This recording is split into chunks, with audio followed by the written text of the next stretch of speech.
안녕하세요. 사연을 즐겨 듣는 60대 남성입니다. 저도 참 굴곡진 삶을 살았다고 생각했었는데 사연을 듣다 보니 저보다 더 기구한 삶을 살았던 분들이 계시더군요. 혼자서 인생의 무거운 짐을 짊어진다는 것이 얼마나 힘든 일인 줄 알기에 저도 모르게 그만 눈물을 흘리곤 했답니다. 저 또한 가장 중요한 순간 작은 선택 하나로 삶의 끝자락까지 밀려난 적이 있는데요. 거친 바늘길을 걸어오며 느낀 것은 순간의 작은 행동 하나가 인생을 통째로 바꿀 수도 있다는 거였네요. 저는 태어날 때부터 참 불행한 아이였습니다. 7남매 중 장남이긴 했지만 부모님께서는 저에게 어떠한 애정도 관심도 주지 않으셨거든요. 제 기억 속 어머니께서는 한 번도 저를 제대로 안아주지 않으셨는데요. 그 이유가 참 기가 막히더군요. 아버지께서 저의 이름 단자를 받으러 간 날 무당은 제가 평생 재수없는 아이라고 했기 때문이었습니다. 고작 그런 이유로 자신이 배 아파 낳은 아이를 냉대하다니 저는 이해할 수 없었고요. 부모님은 제가 공부를 못하는 것도 유난히 마른 것도 다 재수가 없기 때문이라고 말하셨죠. 하지만 제가 부모님께 이런 냉대를 받았다고 동생들을 미워하거나 학대한 것은 아니었어요. 동생들은 그래도 형이고 오빠라고 저를 살뜰히 챙겨주었거든요. 동생들은 아궁이에서 고구마를 구울 때면 어머니 몰래 저에게 고구마를 가져다 주고 소학교에서 빵을 받아올 때면 반을 나눠주었습니다. 못난 장남이었지만 저를 생각해주는 동생들 덕분에 저는 부모님의 모진 말들을 견딜 수 있었네요. 부모님께서는 제가 중학교를 졸업하던 날 고등학교 진학은 꿈도 꾸지 말라며 으름장을 놓으셨어요. 비싼 학비 축내지나 말고 과수원 일손이나 도우라고 했는데요. 그러면서 자신들이 죽거든 과수원을 열심히 꾸려 동생들의 학비와 결혼 자금을 대주라고 하셨죠. 그게 바로 재수없는 살을 풀 수 있는 유일한 방법이라면서요. 저는 부모님의 말씀을 아주 잘 따랐어요. 이렇다 할 재능도 없는 제 처지를 너무나 잘 알았으니까요. 동생들은 저를 걱정했지만 의외로 과수원의 일은 제 적성에 잘 맞았습니다. 한 곳에 앉아 집중을 해야 하는 공부와는 다르게 여기저기 돌아다니며 일을 할 수 있었거든요. 부모님의 일손을 도우며 항상 생각했죠.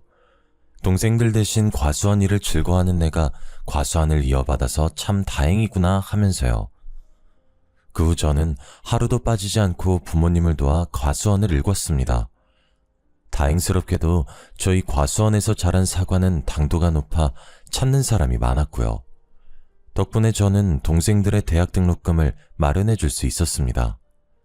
제가 35이 되던 해 부모님께서는 저에게 결혼할 것을 권하셨죠. 그때까지도 여자와 제대로 된 만남도 가져보지 않은 저였기에 부모님의 말씀은 당황스러울 뿐이었어요. 부모님은 걱정하지 말라며 저에게 한 여자를 소개시켜줬습니다. 그 여자는 저도 아는 사이였습니다. 저희 과수원의 일손이 부족할 때면 도와주었거든요. 부모님께서는 제가 어디 가서 번듯한 처녀를 만나 가정을 꾸리냐며 결혼을 재촉하셨습니다. 저는 부모님 말씀에 동의했어요. 여자분은 고아인 자신을 받아만 준다면 정말 감사할 거라고 말하더군요. 여자는 햇빛 밑에서 사과를 따서인지 얼굴빛이 검은 빛을 띠고 있었는데요. 저는 못난 제 처지를 이해해주고 살림을 합친다는 여자만 있다면 낯빛 같은 건 상관없다고 생각했습니다. 결혼한다는 것만으로도 감사한 일이니까요. 그렇게 저희는 부모님의 뜻에 따라 부부의 인연을 맺게 되었네요. 하지만 저희는 신혼생활을 즐길 여유가 없었습니다. 결혼하고 얼마 지나지 않아 부모님께서 돌아가셨거든요. 갑작스러운 부모님의 변고에 눈물조차 나오지 않았죠. 저보다는 아직 어린 동생들이 걱정이었고요. 저는 슬퍼하는 동생들을 위로한 후 장례를 마쳤습니다. 그 후로는 과수원을 이어받아 열심히 사과를 수확했어요. 아내는 상심한 저의 옆을 낮이고 밤이고 지키며 위로해 주었어요. 저는 아내의 위로에 큰 힘이 났고요. 아내는 자신 또한 부모님이 일찍 돌아가셔 부모를 잃은 슬픔을 잘 안다고 했습니다. 저희는 서로를 다독거렸고 비슷한 처지였던 저희는 사랑보다 끈끈한 무언가로 얽혀 있었죠. 그리고 결혼한 지 1년이 되던 해 아내는 저에게 첫 아들을 안겨주었습니다. 아들이 태어난 후 저희 부부는 더욱 돈독한 사이가 되었어요. 저희에게는 아들을 잘 키우자는 목표가 생겼으니까요. 아내와 저는 과수원을 키우기 위해 노력했죠. 하늘도 저희 부부의 노력을 알았는지 저희 사과가 지역 특산물로 선발되며 큰 인기를 끌게 되었습니다. 하지만 저희 부부에게 좋은 일만 일어난 것은 아니었습니다. 아들이 5살이 되던 해 아내는 아무 이유 없이 쓰러지는 경우가 많았어요. 병원에서는 그 원인을 알 수가 없었죠. 전 아내의 상태가 너무 걱정되었습니다. 한편으로는 저같이 못난 놈을 만나서 고생을 하는 것 같았거든요. 점점 뼈마디가 보이는 아내를 볼 때마다 미안한 마음이 들었죠. 저는 아내의 병을 낫게 하기 위해 노력했어요. 하지만 좋다고 소문이 난 약재를 구하 아내에게 먹이고 좋다는 병원을 데려가 봤지만 소용이 없더군요. 하늘이 무너지는 기분이었습니다.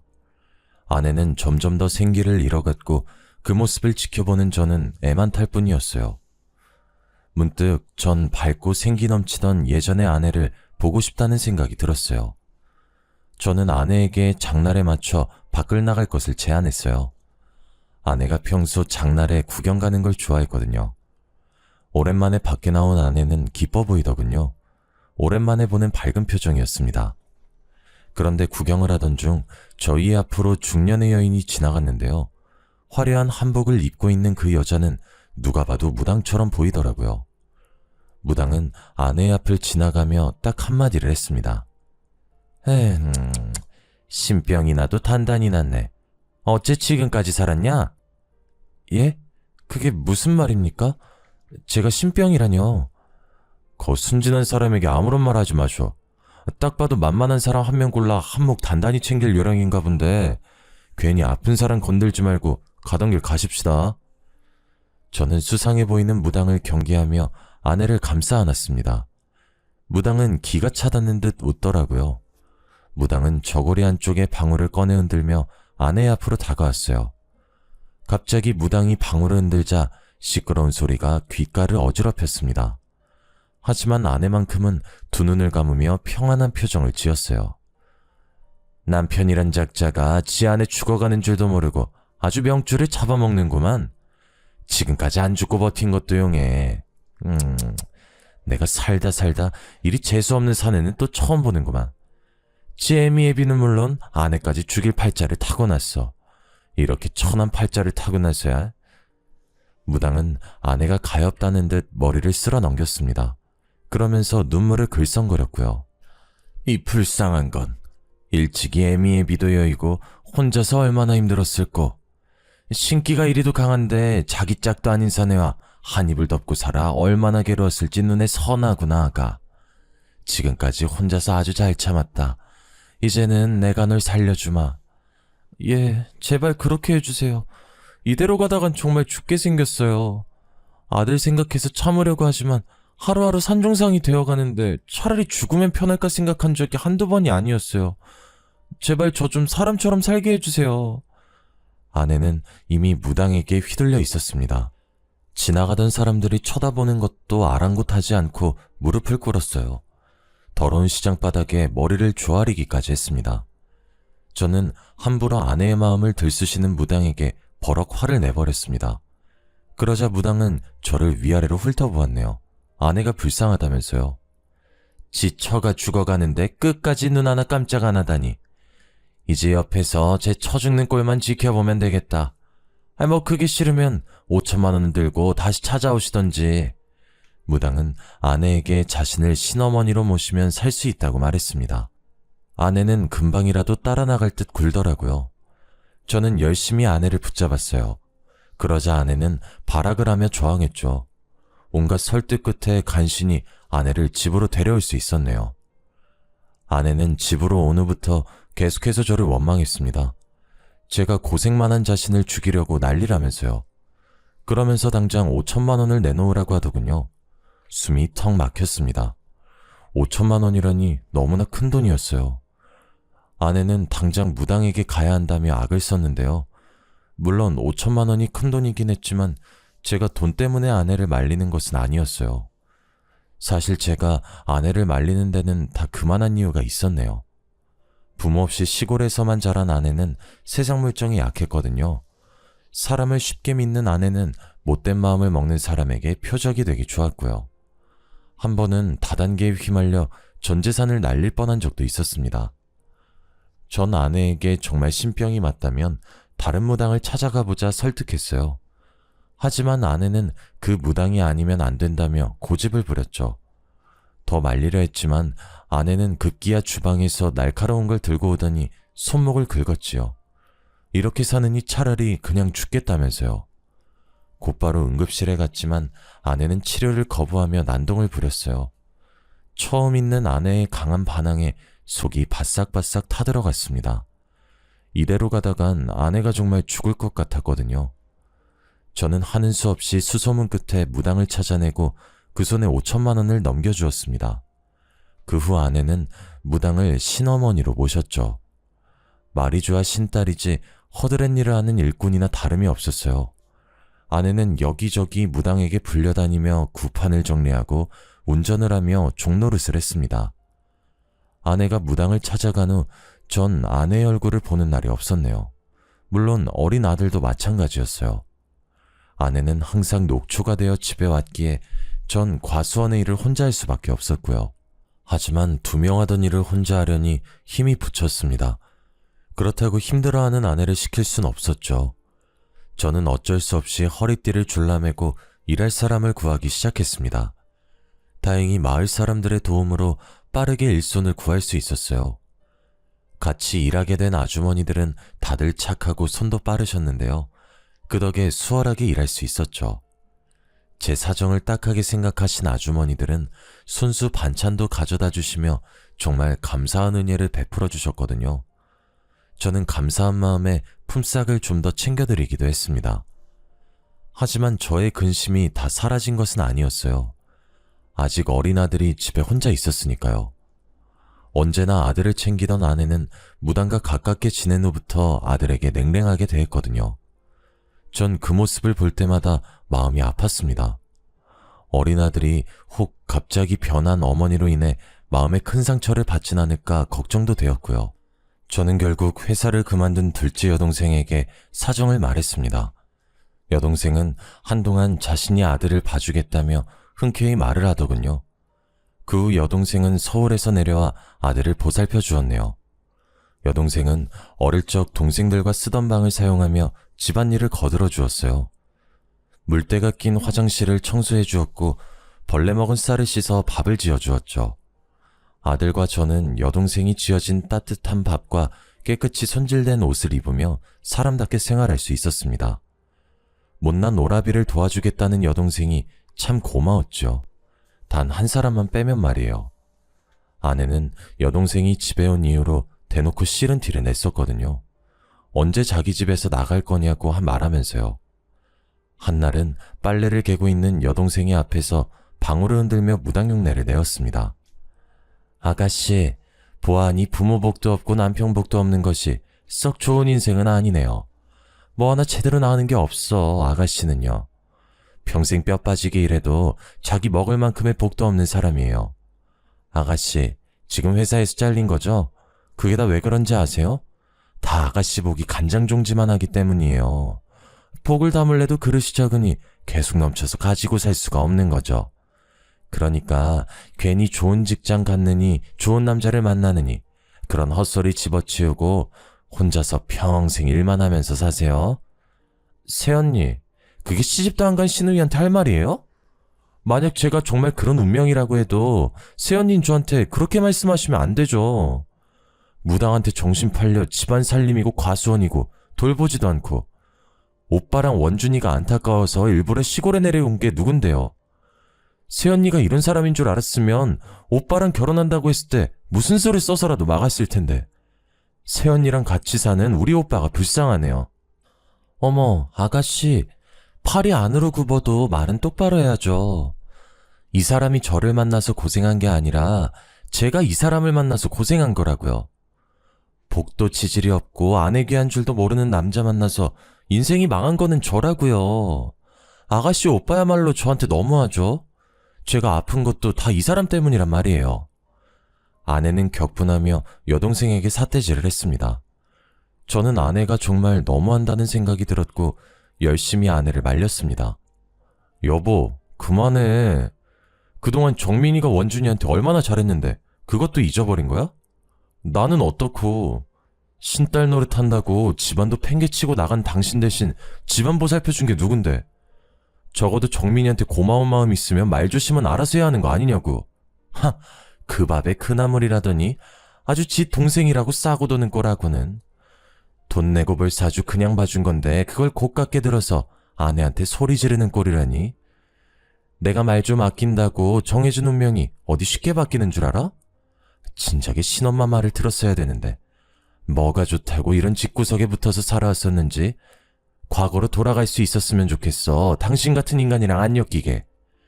과수원 물려준다는 당신 부모 말에 홀랑 넘어가 시집간 내가 한심한 년이지. 쥐뿔도 없으면서 동생들만 줄줄이 굴비마냥 달고 있는 줄 누가 알았겠냐고. 그나마 원준이 때문에 버티고 살았는데 이제 그럴 필요도 없겠어. 애비 사주가 그 모양인데 자식이라고 벌 수 있겠냐고.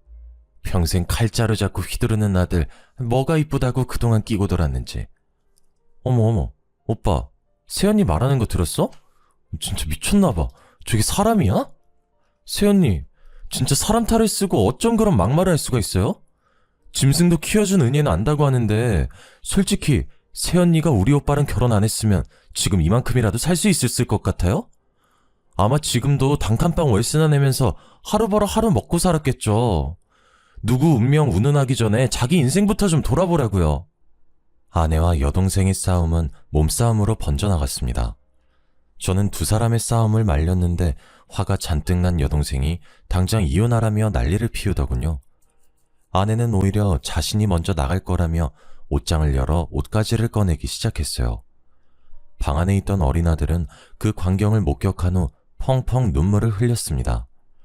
전 어린 아들을 보며 아내에게 무릎을 꿇었네요. 어린 아들에게는 엄마가 필요하니까요. 여동생은 경악하며 지금이라도 이혼하라며 난리였지만 저는 끝까지 앉아 아내에게 싹싹 빌었습니다. 그러자 아내는 재수없는 여동생을 내보내면 생각해보겠다고 하더군요. 저는 어쩔 수 없이 여동생에게 미안하다 사과하며 다시 서울로 올라가라고 말했어요. 그러자 여동생은 저더러 바보라고 말하면서 정신 나간 여자가 뭐가 좋다고 감싸냐고 했네요. 저는 그런 여동생에게 미안하다고 말하면서 돈 봉투를 내밀었죠. 그동안 고마웠다면서요. 그 후 저는 전보다 훨씬 바빠졌습니다. 여동생이 도와주던 집안일을 제가 도맡아 했거든요. 안에서는 집안일, 바깥에서는 과수원 일을 하니 몸이 나만하질 않았어요. 베개에 머리만 대면 자는 수준이었으니까요. 하지만 그럴 때마다 힘이 된 것은 아들의 미소였습니다. 아들은 유치원에 갔다 올 때면 퇴근한 저를 앉혀놓고 자신이 배운 한글을 읽어내렸거든요. 아들은 저와 다르게 참 총명한 아이였죠. 유치원에서 배운 것만으로도 한글을 깨우치고 숫자 놀이를 했으니까요. 저는 아들을 보며 공부머리가 저를 닮지 않아 참 다행이라고 생각했습니다. 아내는 아들이 칼이나 휘두를 천한팔자라고 했지만 전 상관없었어요. 저와 다르게 똑똑한 머리를 가진 아들은 무슨 일이든 잘할 거라고 장담할 수 있었으니까요. 저는 아들이 무슨 결정을 내리건 행복하게만 살 수 있다면 상관없다고 생각했네요. 한편 아내는 무당을 따라다니며 딴 사람이 되어갔어요. 신혼 초에 보이던 수수한 모습은 온데간데 없어져 버렸고요. 화장이라고는 모르던 아내는 어느새 얼굴 전체를 화장으로 떡칠하고 다녔습니다. 검었던 얼굴은 허여멀겋게 분칠을 하면서요. 그뿐만이 아니었습니다. 평소 소심한 성격으로 동네 사람들에게 말도 못 걸던 아내는 마을을 휘젓고 다니며 마을 사람들에게 행패를 부렸죠. 나이가 많이 드신 어르신께는 살 날이 얼마 안 남았다며 말을 했고 자식이 타지에 나가 있는 분들께는 자식 복이 없다며 악담을 했습니다. 좋은 일이면 모르겠지만 아내는 항상 남들에게 안 좋은 점만을 말하면서 다녔습니다. 마을에서 아내에 대한 인식은 날이 갈수록 나빠만 졌어요. 저만 보면 아내가 이상해졌다며 한마디씩 거들 정도로 말이에요.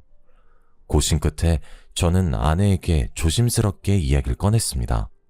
당신 신엄마 따라다니면서 배우는 건 좋지만 마을 사람들한테는 그냥 아무 말 하지 마. 생각해봐. 세상에 자기 빨리 죽고 복 없다는 걸 듣고 싶어하는 사람이 어디 있겠어? 만약 보인다면 그저 그러려니 하면서 넘어가. 우리 앞으로도 계속 이 마을에서 살 텐데 마을 사람들이랑 잘못 얽혀서 좋을 게 없잖아. 안 그래? 당신 설마 내가 사기라도 친다는 거야? 그렇게 보이고 그렇게 입 밖으로 튀어나오는 걸 나더러 어쩌라고. 그리고 자기들 팔자 안 좋은 게 내 탓이야? 지들이 그렇게 타고난 걸 가지고 뭐 어쩌라고. 나보고 억지로 거짓말이라도 하면서 노인네들 비위라도 맞추는 거야 뭐야? 내가 이러려고 신엄마 밑에서 신딸 노릇하면서 고생하는 줄 알아? 그런 말이 아니잖아. 원준이 생각해서라도 조금만 참을 수 없겠어? 내가 당신한테 많은 걸 바라는 게 아니잖아. 무당한테 가서 신딸 노릇을 해도 좋고 집안 살림을 안 해도 좋아. 그냥 제발 예전처럼, 아니 예전에 반만큼이라도 언행을 조심해줘. 내가 왜 예전처럼 행동해야 되는데? 전처럼 살 바엔 그냥 혀 깨물고 죽는 게 나아. 당신한텐 아무 말도 못하고 그저 시키는 대로만 행동했던 예전의 내가 좋겠지만 난 아니야. 당신이 팔자만 좋았어 봐. 내가 이렇게까지 됐나. 이제야 확신이 섰어. 내가 있을 곳은 여기가 아니야. 저는 아내의 말에 깜짝 놀랐습니다. 아내는 곧 떠날 사람처럼 마음을 정리한 것 같았거든요. 저는 당황하면서 그게 무슨 말이냐고 물었어요. 그러자 아내는 되려 저를 손가락질하며 이렇게 말하더군요. 더 이상은 말년에 쪽박차게 생긴 당신이랑 같이 못 살겠다고. 조금이라도 젊을 때 떠나는 게 맞아. 당신이랑 같이 있으면 늙음하게 쪽박찬 당신 옆에서 비닐 천막보다도 못한 집에서 개고생할 테니까. 난 그러기 싫어. 어려서 부모 잃고 한평생 고생만 하다 살았어. 그런데 늙어서까지 당신 옆에서 눈 감을 때까지 고생만 하라고? 그렇게는 못 살지. 아니, 안 살 거야. 저에게 소리친 아내는 곧장 집을 나갔습니다. 당황한 저는 아내의 뒤를 따라갔어요. 곧바로 아내의 뒤를 밟았지만 날이 어두워서인지 아내의 행적을 찾을 수가 없었어요. 저는 그런 아내가 걱정돼 계속해서 마을을 돌아다니면서 아내를 찾았죠. 하지만 땀방울이 등을 적시고 종아리가 터질 것처럼 아파왔지만 아내는 찾을 수 없었습니다. 아내에게 바로 전화를 하려 했지만 주머니를 뒤져보니 핸드폰이 없더라고요. 빠르게 집으로 달려가 아내에게 전화를 걸었습니다. 전화를 20통 넘게 걸고 문자를 수백 통이 넘게 보냈지만 아내에게는 아무런 소식도 없었어요. 제 걱정스러운 마음은 이루 말할 수가 없을 정도였죠. 아내의 빈자리를 눈치채서인지 아들 또한 아내를 찾기 시작하더군요. 그날 전 뜬 눈으로 밤을 지새우며 아내를 기다렸습니다. 아침이 밝아오고 전 집에서 아내를 기다리고 싶은 마음이 굴뚝 같았어요. 그렇지만 사과를 수확해야 하는 시기이기에 그럴 수가 없었죠. 저는 혹시나 아내가 돌아올까 하는 마음에 쪽지 하나를 남겨둔 채 과수원으로 떠났습니다. 하지만 집으로 돌아와 보니 저를 반기는 것은 빈 통장과 어지럽혀진 집뿐이었습니다. 아내는 피같이 모은 전 재산을 가지고 혼자서 도망친 것이었어요. 아내가 무당을 만난 후 이상해졌지만 그럼에도 아내를 믿어줬는데 그래서인지 아내에 대한 배신감은 너무나 컸습니다. 멀쩡한 살이 찢어지는 것처럼 정말 처절한 기분이었어요. 심지어 쪽잠을 청할 때 아내는 제 꿈까지 불쑥불쑥 튀어나와 재산을 가로채며 도망갔죠. 도망가는 아내를 잡으려고 했지만 소용없었습니다. 발바닥이 바닥에 붙은 듯 움직이지 않았거든요. 그렇게 아내를 잃은 저는 한동안 망연자실한 시간을 보냈네요. 폐인처럼 살던 저를 일으켜 세워준 것은 아들이었습니다. 아들은 그저 누워만 있는 저에게 냉장고를 뒤져 먹을 만한 음식을 가져다주며 제 옆을 지켜주었는데요. 저는 그런 아들을 보면서 다시 살아보자는 의지를 불태웠네요. 처음에는 혼자서 아들을 어떻게 키울 수 있을까 앞이 막막했습니다. 생각을 하려고 해도 눈에 안대를 씌운 듯 캄캄하게만 느껴질 뿐이었어요. 하지만 아들을 굶길 수 없었던 저는 억지로 정신을 차리기 위해 애썼습니다. 자존심을 버리고 동생들에게 돈을 빌리는 것부터 시작했죠. 제 사정을 들은 동생들은 군말 없이 돈을 빌려주었습니다. 주말이 되면 동생들은 하나같이 저희 집으로 모여들었어요. 여동생들은 반찬을 가져오며 살림살이를 채워줬습니다. 남동생들은 과수원에 모여들어 저의 일손을 도와주었고요. 그렇게 저는 동생들의 도움으로 천천히 자리를 잡을 수 있었습니다. 제 마음 한구석 깊이 상처를 준 아내 또한 차츰차츰 잊어가게 되었죠. 제가 과수원을 돌보는 사이 아들은 말썽 한번 부리지 않고 커갔어요. 엄마의 빈자리가 그리울 만도 한데 못난 아비를 생각해서인지 힘든 기색 한번 보이질 않는 아들의 모습은 참 짠할 정도였습니다. 그럼에도 아들은 늘 스스로 노력해 매번 전교 1등 성적표를 쥐어주면서 절 기쁘게 해주었네요. 아내는 아들이 칼이나 잡을 천한팔자라고 말했지만 저는 상관없었습니다. 가장 힘든 순간 힘이 되어준 아들은 세상에서 가장 소중한 보물이었으니까요. 하나밖에 없는 소중한 아들은 제 삶의 유일한 희망이자 삶의 이유였죠. 저는 아들을 생각하며 더 이를 악물고 일을 했어요. 결국 전 농약 없이 당도 높은 사과를 만들어냈고 저희 과수원 사과는 입소문을 타고 점점 유명해졌습니다. 그러던 중 대기업 소속 식품회사에 다니던 동생은 저희 과수원의 사과로 사과 주스를 만들자고 사업을 제안했어요. 농약 없이 당도 높은 사과로 주스를 만든다면 대박이 날 거라면서요. 처음에는 동생의 제안을 거절하려 했지만 동생은 이렇게 말하더군요. 평생 시골 과수원에서 썩느니 한번 도전해보는 게 어떠냐고요. 결국 저는 새로운 것에 도전하기로 마음을 먹었습니다. 제안을 받아들인 저는 동생과 함께 과수원 옆 작은 공간을 빌려 사과 주스를 만들기 위해 노력했어요. 수차례의 실패와 좌절 끝에 저는 동생과 함께 사과 주스를 출시했네요. 결과는 그야말로 대박을 쳤습니다. 특히 어린아이들을 기르는 엄마들 사이에서 인기가 좋았어요. 농약을 넣지 않아 어린아이들이 먹기 좋다고 소문이 났거든요. 그 후 저는 동생과 함께 사업을 시작했습니다. 그리고 처음으로 이사를 결심했죠. 아들에게 더 나은 교육 환경을 제공하고 싶은 마음 때문이었어요. 제 바람대로 이사를 온 후 저는 처음으로 아들을 입시학원에 보내주었습니다. 원래 머리가 좋던 아들은 학원 아이들을 금방 따라잡더군요. 도시에서도 내놓으라 하는 인문계에서 전교 1등을 도맡아 하던 아들은 결국 서울대 의대를 가게 되었습니다. 정말 감사하고 기쁜 일이었죠. 동생들은 하나같이 아들을 축하해줬고요. 제 사업 또한 점점 커져만 갔어요.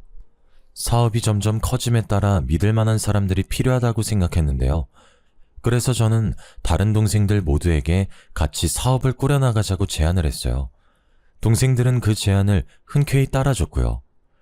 시간이 흘러 어느덧 50대 중반을 바라보고 있었습니다. 동생들은 혼자가 된 지 수십 년이 지난 저에게 재혼을 하라고 제안했어요. 하지만 저는 그럴 수 없었네요. 아내가 도망간 탓에 호적 정리도 되지 않은 상태였거든요. 괜한 분란을 만들고 싶지 않았어요. 제 속마음을 알게 된 동생들은 이혼 변호사를 섭외해 왔는데요. 변호사는 배우자가 3년 이상의 생사불명 상태이면 혼자서도 이혼을 할 수 있다고 조언해 주었습니다. 가정 파탄의 전적인 요인은 모두 아내에게 있었기에 일은 쉽게 해결됐고요. 저는 동생들의 도움으로 제 호적에 남아있는 아내를 훌훌 털어버릴 수 있었습니다. 그리고 저에게도 따뜻한 사랑이 찾아왔어요. 바로 꽃집을 운영하던 여자였죠. 아이를 가질 수 없는 몸으로 전 남편에게 이혼을 당하고 지금까지 혼자 산다고 했는데요. 그러면서 저에게 혼자서 아들을 훌륭히 키워내다니 정말 대단하다고 말해주었습니다. 고운 얼굴만큼 마음씨도 고운 그 여자에게 푹 빠져버렸어요. 저는 그 여자에게 고백을 했고 그렇게 늙은 나이에 재혼을 하게 되었어요. 아내는 다정하고 참한 사람이었습니다. 남들에게 휘둘리지 않는 강단도 있었고요. 저는 그 점이 참 마음에 들었어요. 아들 또한 자신을 친아들처럼 살뜰하게 챙겨주는 아내를 무척 마음에 들어 했죠. 아무도 강요하지 않았지만 먼저 가서 어머니라고 부를 정도였습니다.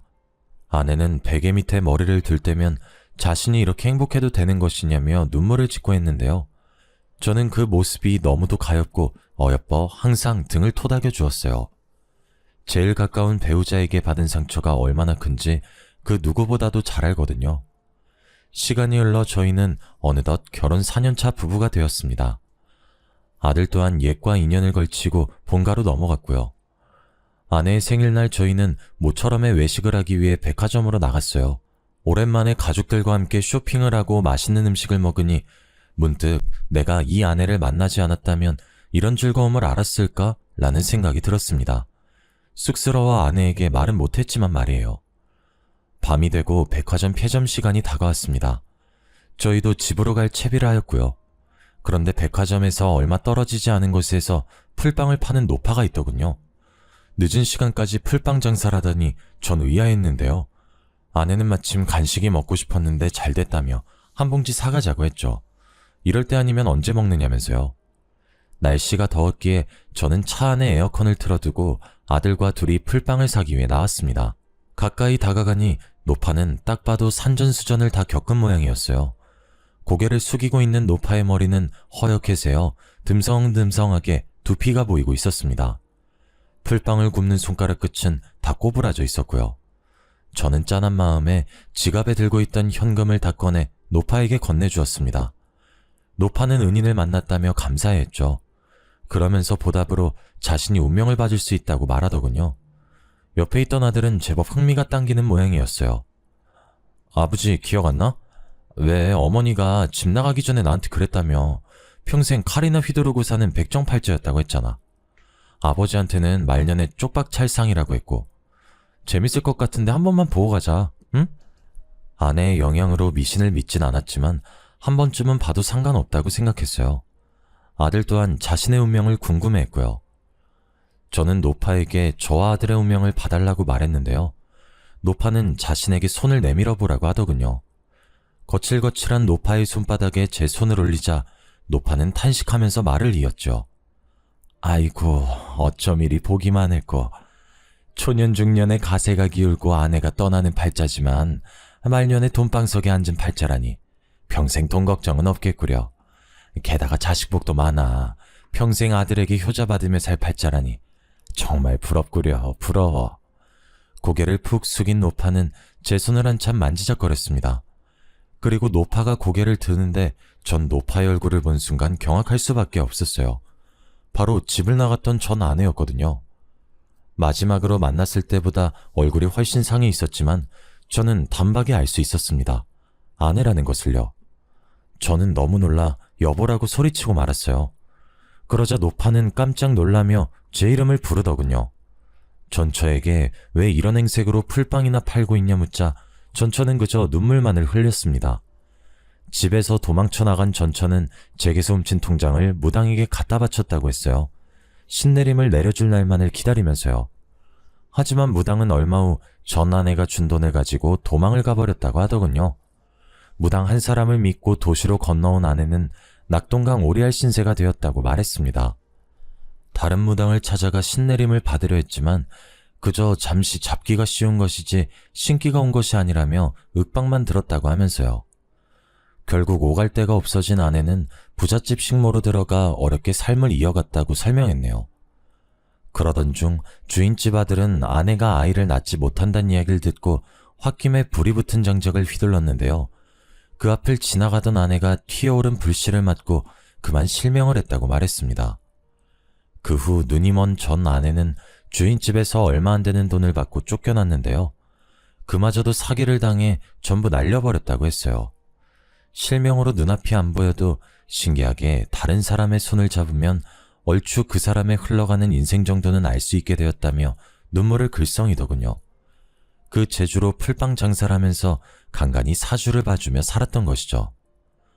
아이고, 내가 그때 그 무당년 말만 안 들었어도 이런 생고생은 안 하는데 그때 뭐에 홀려서 남편이랑 핏덩이 같은 아들을 버리고 도망쳤는지 내가 미친년이지. 전처는 아들과 저를 버리고 무당을 따라간 것이 천추의 아니라며 가슴을 두드렸어요. 물론 전처가 원망스럽긴 했지만 이런 식으로 망가지길 바란 건 아니었거든요. 아들 또한 마찬가지였고요. 전처는 때가 꼬질꼬질하게 낀 티셔츠로 눈가를 닦더니 그래도 다행이라며 한박 웃음을 지었죠. 그래도 늙음하게 부자 남편이랑 의사 아들을 만나다니. 내가 말년에 두 사람 만나려고 지금까지 생고생하면서 이리저리 발벗고 뛰어다녔나 보네. 당신도 내가 얼마나 그리웠겠어. 나도 당신한테 받은 상처 같은 거는 다 잊을 테니 당신도 다 잊고 우리 다시 새 출발하는 기분으로 살자고요. 아들, 그동안 엄마 없어서 많이 보고 싶었지? 어디 이리 가까이 좀 와봐. 애미가 눈이 멀어서 아들 얼굴도 못 보니 만져보기라도 하자꾸나. 우리 아들이 칼 잡는 팔자를 타고났다 무당년이 짓거렸었는데 의사가 되었을 줄이야. 내가 꿈에도 생각을 못했네. 호강은 무슨 호강이에요? 아빠 재혼한 지가 언젠데. 뭐? 그게 무슨 말이야? 네 아빠가 재혼을 했다니. 아니, 내가 이렇게 멀쩡하게 살아있는데 누가 재혼을 한다는 거야? 당신 설마 나 없다고 빈집에 딴 여자라도 얹히고 살았던 거야? 당신 마누라는 거지처럼 여기저기 떠돌아다니면서 손가락 꼬부라지도록 일만 하면서 살았는데 당신이 나한테 어떻게 그럴 수가 있어? 그래도 명색에 내가 아는데 끝까지 기다렸어야지. 그럼 아빠는 도망간 마누라 죽었는지 살았는지도 모르는데 그냥 기다리면서 평생 혼자 지내야 된단 말씀이에요? 먼저 남편하고 아들 버리고 간 게 누군데 이러세요. 저희 아빠가 왜 그런 호의를 베풀어야죠? 저요, 이날 이때까지 살면서 엄마한테 밥 얻어먹은 일이 기억이 손에 꼽아요. 제 기억 속에 엄마는 맨날 무당집에 불려나가고 집에서는 저한테 칼 휘두르는 백정팔자라면서 학대했던 것밖에 없다고요. 말년에 고생하기 싫다면서 우리 버리고 갈 땐 언제고 이제 와서 아빠가 벌어놓은 돈으로 호강하면서 살겠다고요? 절대 안 될 말이죠. 원준이 말이 맞아. 먼저 우릴 버린 건 당신이잖아. 당신 나가고 우리가 얼마나 힘들게 살았는 줄 알아? 혹시라도 도망 나갔던 당신이 우리 생각나 돌아올까 몇십 년 동안 이사도 안 가고 그 시골집에서 기다렸어. 나는 꿈에서도 도망가는 당신 붙잡으려고 안간힘을 썼고 근데 다 부질없는 짓이더라. 당신은 끝까지 안 왔거든. 원준이랑 내 마음속에 당신은 이미 죽은 존재야. 당신이 사람답게 살게 돕긴 하겠지만 이전처럼 우리 세 식구 같이 사는 일은 없어. 제 말에 전처는 땅을 치면서 후회하는 듯 했어요. 자신의 인생이 너무 한탄스럽다면서요. 그리고 뒤이어 아내가 차에서 나오더군요. 오랫동안 오지 않은 저희가 걱정되었던 모양이었죠. 아내는 전처를 보더니 깜짝 놀라며 김씨네에서 일하던 식모가 맞냐고 물었어요. 세상에, 여기서 만날 줄이야. 나 기억 안 나요? 왜, 나랑 같이 살았었잖아요, 김씨네에서. 나 그 집 며느리였는데. 그때 내 사주 봐줬던 걸로 기억하는데 맞죠? 나한테 애도 못 낳고 남편한테 소방 맞아서 쫓겨날 팔자라고 했잖아요. 그때는 그 말이 참 기분 나빴는데 지금 생각하니까 맞는 말이었어요. 애 못 낳는다고 쫓겨난 건 사실이니까. 그래도 다행이지 뭐예요. 말년에 이렇게 멋진 남편이랑 든든한 아들까지 생겼으니 말이에요. 생각지도 못한 아내와 전처의 인연에 저희는 말을 잇지 못했습니다. 전처는 하염없이 울기만 했고요. 그런 모습이 불쌍했는지 아내는 자신의 힘이 닿는 데까지 도움을 주고 싶다고 말하더군요. 그 후 전처는 아들의 도움을 받아 대학병원에 갔습니다. 실명한 눈을 되살릴 수 있는지 보려고요. 하지만 검사 결과 전처의 눈은 완전히 실명 상태였어요. 손가락 또한 너무 많이 써서인지 관절염이 이미 진행된 상황이었죠. 전처의 몸은 수십 년의 세월을 증명해주듯 망가질 대로 망가져 있었습니다. 결국 일상생활을 할 수 없었던 전처는 요양원으로만 가야만 했어요. 과거에 저를 버리고 떠나간 전처를 고급 요양원에 보내줬습니다. 아내는 계속해서 전처가 불쌍하다며 짠하게 말하길래 모든 사실을 털어놓기로 결심했습니다. 제 과거를 알게 된 아내가 떠날까봐 두렵긴 했지만 언제까지 비밀로 하고 살 순 없는 노릇이었으니까요. 모든 사실을 털어놓자 아내는 저를 이해해 주었습니다. 그러면서 우리의 인연이 생각지도 못하게 얽혀 있었다고 말했어요. 아내는 평생 고생만 하면서 살았던 사람이 부족하지 않게 지원해 주라며 오히려 전처를 더 챙겨주었죠. 저는 아내의 고운 마음씨에 감동하고 말았습니다. 그 후 아내를 설득해 한 달에 한 번씩 전처를 보러 가게 되었어요. 애석하게도 전처는 아직도 그놈의 복타령을 하면서 신세 한탄을 풀어놓기만 하더라고요. 평생 고생만 하다가 못된 사람에게 걸려 망가진 전처를 볼 때마다 참 마음이 아파옵니다. 제가 하는 조언을 조금만 들었더라면 이렇게까지 비극으로 치닫진 않았을 텐데 참 가슴이 아려오곤 하네요. 하지만 전처와 저는 이미 끝난 인연이기에 그 이상 도와주는 건 안 될 말이겠죠. 어떤 사람들은 사람은 정해진 복대로 사는 것이라고 말하는데요. 저는 그렇게 생각하지 않습니다. 사람은 노력과 기회로 나아가고 또 그걸 토대로 성장해 나아가는 거니까요. 사연을 들으시는 여러분께서도 꼭 주어진 기회를 놓치지 말고 자신이 원하는 방향의 삶을 사시길 바랍니다. 운명은 스스로 개척해 나아가는 거니까요. 길었던 제 사연 들어주셔서 감사합니다.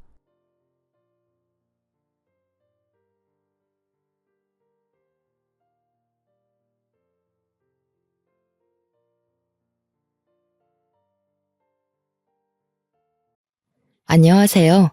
신도시에서 작은 미용실을 운영하고 있는 30대 여성입니다. 한 달에 80만 원을 받으며 미용실 스텝으로 일했을 때는 항상 미용사들과 제 자신을 끊임없이 비교하며 하루빨리 미용사가 되어 가위를 잡고 싶어 했었는데요. 막상 미용사가 되어 두 손으로 가위질을 하면서 손님의 머리를 만지고 나니 그때가 얼마나 좋았던 시절이었는지 알게 되었네요. 비록 6평도 안 되는 작은 원룸방에 살면서 돈도 잘 벌지 못했지만 그래도 그때는 언젠가 잘 될 거라는 희망이 있었거든요. 어릴 때부터 저는 공부에 흥미가 없었습니다. 공부하는 것보다는 꾸미는 것을 더 좋아했고요. 공부 쪽에 흥미도 없고 잘 하지도 못하는 저에게 가장 큰 낙은 반 친구들을 예쁘게 꾸며주는 거였어요. 처음에는 화장 한번 해보지 못한 친구를 꾸며주기 위해 시작한 일이었지만 점차 친구들이 예뻐지는 모습을 보니 몹시 뿌듯해졌죠. 그래서 친구들을 화장해주길 자처한 것이고요. 친구들은 어느새 소개팅을 할 때면 저를 찾아와 꾸며달라며 부탁할 정도였습니다. 덕분에 친구들 사이에서는 유명인사가 되어 언제나 제 주변은 북적거렸죠. 하지만 점점 아이들 사이에서 유명해질수록 부모님과의 사이는 점점 멀어지게 되었네요. 고등학교 선생님이셨던 부모님께서는 공부도 하지 않고 친구들 얼굴에 낙서나 하는 것을 전혀 이해하지 못하셨거든요. 담임 선생님과 아는 사이였던 부모님께서는 얼굴 들고 다니기가 창피하다며 가지고 있는 화장품을 전부 버리기까지 하셨습니다. 그런다고 해서 제가 마음을 고쳐먹고 공부에 전념하는 것도 아닌데 말이에요. 부모님과의 사이가 멀어질수록 곤욕을 겪는 것은 동생이었어요. 부모님께서는 모든 기대를 동생에게 걸기 시작했으니까요. 얼굴도 예쁘고 공부까지 잘하는 동생은 부모님의 자부심이자 성공시켜야만 하는 필연적 이유 같은 것이었죠. 부모님께서는 매일 과하다 싶을 정도로 동생에게 공부를 시키셨는데요. 동생은 공부하기가 싫어 펑펑 울다가도 부모님을 실망시키지 않기 위해 꾸역꾸역 참으며 공부를 했습니다. 동생에게 미안한 마음이 들었던 것은 그 때문이었던 것 같아요. 친구들과 어울려 놀다 늦게 귀가하는 날에도 동생의 방은 환한 불빛이 켜진 채 책상에 앉아있는 동생의 그림자를 비추었거든요. 대학교 진학을 하지 않겠다고 밝히자 부모님께서는 크게 분노하시며 꼴도 보기 싫으니 집에서 나가라고 하시더군요. 하지만 불행 중 다행인 것은 어찌되었든 고등학교를 졸업했다는 것이었습니다. 덕분에 아무 무리 없이 미용실 스텝으로 취업할 수 있었고요. 미용실 스텝으로 바닥에 널브러진 머리카락들을 쓸고 립스틱 자국이 묻은 컵을 닦을 동안 연년생이던 동생은 사범대학교에 입학을 했죠. 동생의 입학을 축하하기 위해 오랜만에 집을 찾자 아버지께서는 최근 근황을 물으셨는데요. 공부할 생각 없이 미용실 스텝으로 일한다는 것을 아신 후로는 떨떠름한 표정을 지으시며 헛기침을 하셨어요. 학교 다닐 때야 헛바람 들어서 그럴 수 있다고 쳐도 이제 사리 분별할 만큼 큰 애가 아직도 머리나 만지는 천박한 일이나 하고 있는 게 말이 된다고 생각하냐? 지금 하는 일 그만두고 다시 공부하겠다고 하면 경제적으로 지원은 해주마. 어디서 이런 덜 떨어진 반푼이가 우리 집으로 굴러들어와서는 이렇게 속을 썩이는지. 친딸만 아니었어도 벌써 고아원해버리고도 남았을 거다. 그놈의 핏줄이 뭐가 이렇게 질긴지. 아버지 입장에서는 제가 공부도 안 하고 머리나 만지는 게 마음에 안 드실지 몰라도 저는 지금 제가 하고 있는 일이 좋아요. 몸은 힘들지언정 이 길을 선택한 거에 후회도 없고요. 그러니까 아버지께서도 딱 3년만 기다려주세요. 3년 후에도 아무 비전도 없고 설 자리도 없다면 그땐 아버지 뜻대로 공부해서 대학교에 갈게요. 3년이면 강산이 바뀌고도 남는 시간인데 다 늙어 빠져서 무슨 대학을 간다고 그러니? 얘는 자기가 언제까지나 이팔 청춘인 줄 알아요. 내가 그러니까 공부를 못하는 거 아니야. 셀 줄 아는 숫자라고는 하나밖에 없으면서 언제까지 그렇게 잘난 척 할 거야? 만약에 네가 가위 들고 설치는 게 적성에 맞아서 계속 한다고 치자. 그럼 네가 좋다고 설치던 그 가위질 몇 년 할 수 있을 것 같니? 5년? 7년? 기껏해야 10년 간신히 일하고 몸은 몸대로 다 망가져서 시집도 못 가고 평생 혼자서 늙어가겠지. 너는 천박한 가위질하다가 좋은 시절 다 보내고 혼자 병들어서 골골거릴래? 아니면 지금이라도 정신 차리고 공부해서 몸 편하고 마음 편한 일에서 적당한 사람 골라 잡아서 편하게 살래? 내비도 부모할 길을 옆집 똥개보다 더하게 아는 애한테 그런 소리가 다 무슨 소용이야? 그냥 내쫓고 말지. 괜히 말만 하면 우리 입만 아파지니까 그냥 잠자코 있자고. 지도 겪어봐야 알지. 세상 돌아가는 게 얼마나 힘든지. 편하게 부모가 주는 밥만 얻어먹고 사는 애가 뭘 알겠어. 지 꼴리는 대로 하게 내버려둬. 혼자 설치다가 별 볼 일 없는 놈 만나서 고생 꽤나 하고 부모한테 손 벌려봐야 정신을 차리지. 두고 봐. 3년도 안 돼 망하고 집으로 다시 찾아올 테니까. 아무리 설득하려 해도 부모님께서는 입을 꾹 다문 채 미용사에 대한 험담만 늘어놓을 뿐이었어요. 미용사를 무시하는 것도 모자라 딸까지 모욕하는 부모님의 태도는 견디기가 힘들었고요. 아무리 발버둥 쳐도 부모님을 설득할 수는 없다는 걸 처음으로 마주하게 되었습니다. 그래서 성공할 때까지 부모님과 절연한 채로 살겠다고 다짐을 했죠. 부모님께서는 제대로 할 줄 아는 것도 없으니 금방 망할 거라고 했지만 그 반대였습니다. 열심히 일하면 밤만 되면 마네킹으로 머리를 자르던 저는 스텝 중 가장 먼저 미용사로 승진을 했거든요. 미용사가 된 후의 하루는 어떻게 보냈는지 잘 기억이 나질 않았어요. 그만큼 일에 미쳐서 살았으니까요. 유행에 뒤처지지 않기 위해 최신 잡지를 뒤적였고 퇴근을 한 후에는 무거운 졸음이 앉은 눈을 비비며 해가 뜨도록 연습을 했죠. 그 덕분에 하루가 다르게 손님들이 늘어갔고요. 단골 손님이 많아질수록 무거워지는 것은 지갑이었습니다. 미용실 원장님께서는 미용실에 있는 돈을 모두 긁어 모은다며 농담을 할 정도였죠. 미용사가 된 지 1년이 지나고 어깨며 허리는 부서질 정도로 아파왔지만 몸만 간신히 누울 수 있는 6평 원룸을 벗어난 것만으로도 그 모든 고통을 잊어버릴 수 있었네요. 경제적으로 자유로워지다 보니 전에는 없던 여유까지 생겼습니다. 하지만 그렇다고 스트레스가 없는 것은 아니었어요.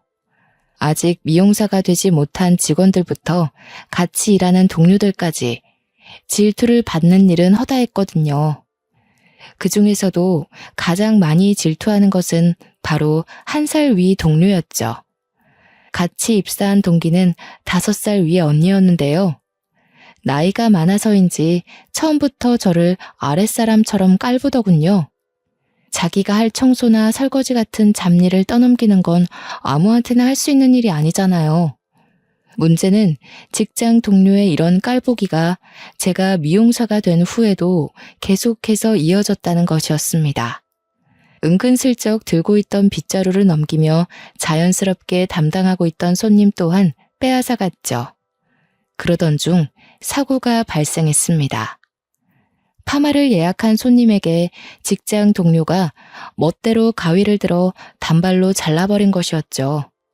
제일 중요한 일정인 결혼식을 앞두고 있던 손님은 길길이 날뛰며 직장 동료를 고소하겠다고 난리를 피웠는데요. 미용실 원장님까지 나와 사죄를 하고 머리가 다 자랄 때까지 붙임머리를 공짜로 해준다고 한 뒤에야 간신히 합의를 해줄 수 있었죠. 하지만 원장님께서 손님에게 석고대죄를 할 때에도 직장 동료는 자기가 무슨 잘못을 했는지 모르는 눈치였어요. 사과를 하는 것도 원장님이 시켜 억지로 하는 정도였습니다. 결국 참다 직장 동료를 따로 부르게 되었고요. 지금까지는 언니고 같이 입사한 동기라 참고 넘겼지만 이건 좀 심한 거 아닌가요? 미용사 자격증도 안 딴 사람이 어떻게 손님 머리를 만질 수가 있어요. 그것도 막무가내로 말이에요. 제가 거기서 얼마나 당황했는지 아세요? 정 손님 머리가 하고 싶었으면 티나 내지 마시던가요. 도대체 무슨 생각으로 파마하겠다는 고객님 머리를 허락도 없이 뚝 자른 거예요? 이번에 잘 넘어갔으니 망정이지 손님이 억하심정이라도 가졌으면 미용실 팡팡 나빠지는 건 기본이고 미용실 문 닫았을 수도 있다고요. 아, 참. 사람 생긴 대로 논다더니 호박같이 생긴 게 불쌍해서 자기한테 어울리는 머리 해주겠다고 한 건데 억하심정 가지고 있을 건 뭐람? 왜 정연 씨도 호박같이 생겨서 그 손님 마음이 이해가 됐었나 봐. 그 손님 편을 드는 걸 보면. 정연 씨 지금 생각해보니까 웃긴다. 원장님도 가만히 있는 일을 왜 정연 씨가 나서서 난리야? 정연 씨가 미용실 원장이라도 되는 거야? 가위 좀 잡았다고 뭔가 단단히 착각하는 모양인데 나 정연 씨보다 5살 위 언니라고. 어려서 미용사 좀 됐다고 오냐오냐 해주니까 그저 기세만 등등해져서는 뭐라도 된 것처럼 구는데 착각하지 말고 새겨들어. 정연 씨 그렇게 대단한 사람 아니야. 오히려 형편없는 사람이 아닌 게 다행일 정도지. 제가 별 볼 일 없는 사람이면 원영 씨는 그 밑에 뒤치다꺼리하는 사람이라도 되나 보죠? 5살이나 어린 동생 밑에서 바닥 청소하기 싫으면 실력이라도 키우세요. 창피하게 나이 내세우면서 어린애들 갈구지 말고. 원영 씨, 그런 식으로 잘 달리고 있는 사람 발목 잡아서 넘어뜨리는 게 엄청 추해 보여요. 언니면 언니답게 제발 나이값 좀 하고 사세요. 심하게 말하려던 건 아니었지만 자기의 잘못은 하나도 인정하지 않고 막말을 퍼붓는 직장 동료를 보니 화가 머리 꼭대기까지 나더군요. 그래서 의도치 않게 저 또한 같이 화를 내었죠. 하지만 후회는 없었습니다. 평소에도 아나무인으로 구는 직장 동료에게는 따끔한 조언이 꼭 필요했거든요. 제가 이렇게 세게 나올 걸 예상하지 못했는지 씩씩거리던 직장 동료는 그 자리에서 얼어 제 얼굴만 계속 노려볼 뿐이었어요. 반박하지도 못하고 잔뜩 눈살을 찌푸린 직장 동료의 모습을 보자 속이 다 시원할 지경이었죠. 그날 일이 있고 난 후 직장 동료는 대놓고 저를 무시하기 시작했습니다. 실력도 없으면서 돈으로 손님을 매수한다는 거짓 소문까지 퍼뜨리면서요. 예약 손님이 잡히기라도 한 날에는 손님들에게 남자 관계가 문란하고 머리도 못하는 미용사에게 왜 머리를 맡기지 말라며 험담하기 일쑤였죠. 처음에는 직장 동료의 질투라 생각하며 대수롭지 않게 생각했어요. 같이 일하는 다른 동료들 또한 티나게 일간질을 하는데 믿을 사람이 어디 있냐고 했고요. 하지만 그건 어디까지나 착각이었습니다. 단골 손님이 아닌 새로운 손님들은 직장 동료의 말에 홀라당 넘어가 줄줄이 굴비처럼 예약을 취소했으니까요. 그때서야 문제의 심각성을 깨달아 직장 동료에게 그만둘 것을 권유했는데요. 직장 동료는 비흡연자인 제 앞에서 담배까지 태우며 적반하장식으로 나오더군요. 어머, 왜 괜한 사람을 잡고 그래요? 불도 안 붙은 굴뚝에서 연기 나는 거 봤어요? 이게 다 정연 씨가 평소 행실을 안 좋게 하고 다녀서 그런 거 아니에요. 내가 한 일은 그저 손님들한테 자기 머리 해주는 미용사가 어떤 사람인지 알려준 것밖에 없다고요. 가위질도 잘하고 손님들한테도 싹싹하게 잘하는 사람이 왜 그랬을까? 싱글거리면서 꼬리치는 건 손님들한테만 했어야죠. 남자들한테 실실 웃음이나 흘리고 다닐 시간 있으면 바닥에 흘려있는 머리카락이나 제대로 치울 것이지. 이래서 자기 팔자 꼰다는 말이 괜히 있는 게 아니라니까. 가만히 있으면 중간이라도 가는 걸 꼭 살쳐서 바닥으로 떨어진다니까? 함부로 있지도 않은 사실 지어내서 험담하고 다녔으면서 사람이 어쩜 죄책감 하나를 안 가져요? 전에도 말했죠. 언니 노릇하고 싶으면 미용사 자격증이라도 따서 실력으로 붙으라고. 한 번만 더 이런 식으로 추잡한 소문 내면서 영업 방해하면 그땐 안 참고 명예훼손으로 고소할 거니까 조심하세요. 일도 안 하고 남자들한테 웃음이나 흘리고 다니는 게 누군데요. 원영 씨는 미용실 사람들이 바보인 줄 아세요? 원영 씨 나이도 있으니까 다른 미용실 취직하기도 어려운 거 알고 다 알아도 모른 척 눈 감아준 거라고요. 근데 이런 식으로 사람 편히 무시하고 계속해서 있지도 않은 사실 지어내서 영업 방해하면 그땐 안 참아요. 새파랗게 어린 게 눈깔이나 치켜뜨면서 뭐가 어쩌고 어째? 니까짓 게 안 참으면 뭐 어쩔 건데? 고소라도 하려고? 그래. 안 그래도 너 같은 거 눈에 가시 같아서 꼴도 보기 싫었는데 잘 됐네. 고소해. 나는 고소 당하는 즉시 전단지 만들어서 동네방네 뿌리고 다니면서 얼굴도 못 들게 다니게 해줄 테니까. 온 동네에 소문나면 이제 정연 씨한테 머리는 누가 받으려나? 지금이야 원장님 단물 빼먹으면서 그나마 단골 손님 받으며 사는 건데 온 동네에 소문나고 오면 그때도 지금처럼 손님이 많을까? 아마 단물 빠진 껌처럼 바닥에 뱉어질걸? 그때가 되면 아무리 제기하려고 사람들 발바닥에 달라붙어도 찢겨서 나가기만 하겠지. 그것도 더러운 소문을 덕지덕지 붙이고 있는 껌을 주워가고 싶은 사람은 세상에 없을 테니까.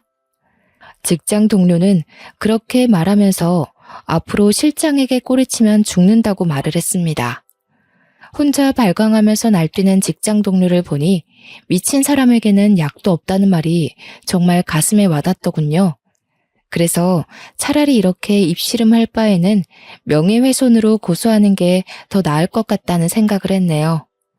그 후 직장 동료는 투명인간 취급을 하면서 실장에게 눈에 띄게 들이댔어요. 실장은 직장 동료에게 딱 선을 그었지만 직장 동료는 정신을 못 차린 건지 아니면 머리에 나사 하나가 빠진 건지 계속해서 실장에게 들이댔죠. 실장에게는 결혼을 약속한 오래된 여자친구가 있는데도 말이에요. 결혼식을 준비 중이던 실장이 여자친구를 자랑할 때마다 직장 동료는 자기가 훨씬 낫다며 실장의 여자친구를 깎아내렸습니다. 그러면서 밥을 먹을 때도 실장이 옆에 딱 달라붙어 손수 반찬을 밥 위에 올려주는 등 평범한 사람이라면 하지도 못할 행동을 했죠. 직장 동료의 이런 행동에 불편해지는 건 미용실에서 일하는 사람들이었어요. 직장 동료는 별 대수롭지 않게 행동했지만 옆에서 지켜보는 저희는 조마조마하게 가슴을 졸였습니다. 직장 동료는 일에 지장이 있을 정도로 실장을 따라다녔거든요. 원장님은 직장 동료를 잘 타일러 실장에 대한 마음을 접게 하려 했지만 직장 동료의 행동은 나아지지가 않았어요. 갈수록 같이 일하던 미용사들의 불만은 점점 더 커져갔고요. 일이 이렇다 보니 미용실 원장 또한 하는 수 없이 직장 동료에게 해고 통보를 했네요. 그러자 직장 동료는 왜 자기를 해고하냐며 악다구니를 쓰기 시작했습니다. 잘못한 사람은 따로 있는데 내가 왜 일을 그만둬요? 잘못한 사람은 따로 있는데 왜 제가 회사를 나가야 되냐고요. 내가 이런 꼴 보려고 여기서 뼈 빠지게 일하면서 버틴 줄 아세요? 괜한 사람 남자 많다고 소문내고 손님 머리 망쳐서 미용실 평판 깎아먹고 잘못한 걸로만 따지면 우리 미용실에서 원영 씨 따라올 사람은 없는 것 같은데 일손도 부족하고 같이 일하던 정이 있어서 몇 번이고 잘못해도 넘어갔지만 이제는 못 그래. 남자에 미쳐서 여기저기 분탕질하면서 흙탕물 만드는 사람이랑은 상종하고 싶지도 않아. 미용실에서 나가면 제발 남 탓 좀 그만하고 자기 자신 좀 돌아봐. 자기가 얼마나 형편없고 이상한 사람인지 말이야. 사랑하는 게 나쁜 건 아니잖아요. 원장님도 저처럼 남자 꼬드겨서 지금 남편 만났을 거면서 왜 저한테만 이러세요? 분탕질이요? 그럼 여기 있는 직원들은 깨끗하다는 말씀이신 건가요? 사생활 다 해보세요. 여기서 깨끗한 사람이 어디 있나. 나 절대로 그냥은 못 나가요. 아니, 안 나가요. 다른 사람들 같으면 최소한 자기 사생활 문제 자기가 지킬 수 있는 선에서 끝내지. 원영 씨처럼 회사까지 추잡하게 끌고 오지 않아. 여기 있는 사람들 원영 씨 말대로 사생활 캐보면 떳떳한 사람 없을 수도 있어. 사랑이 죄도 아니고 말이야. 근데 이건 마음에 있는 사람이 미혼일 때 이야기지. 원영 씨 사랑만 중요하고 그 사람 배우자 행복은 쓰레기같이 하찮은 게 아니잖아.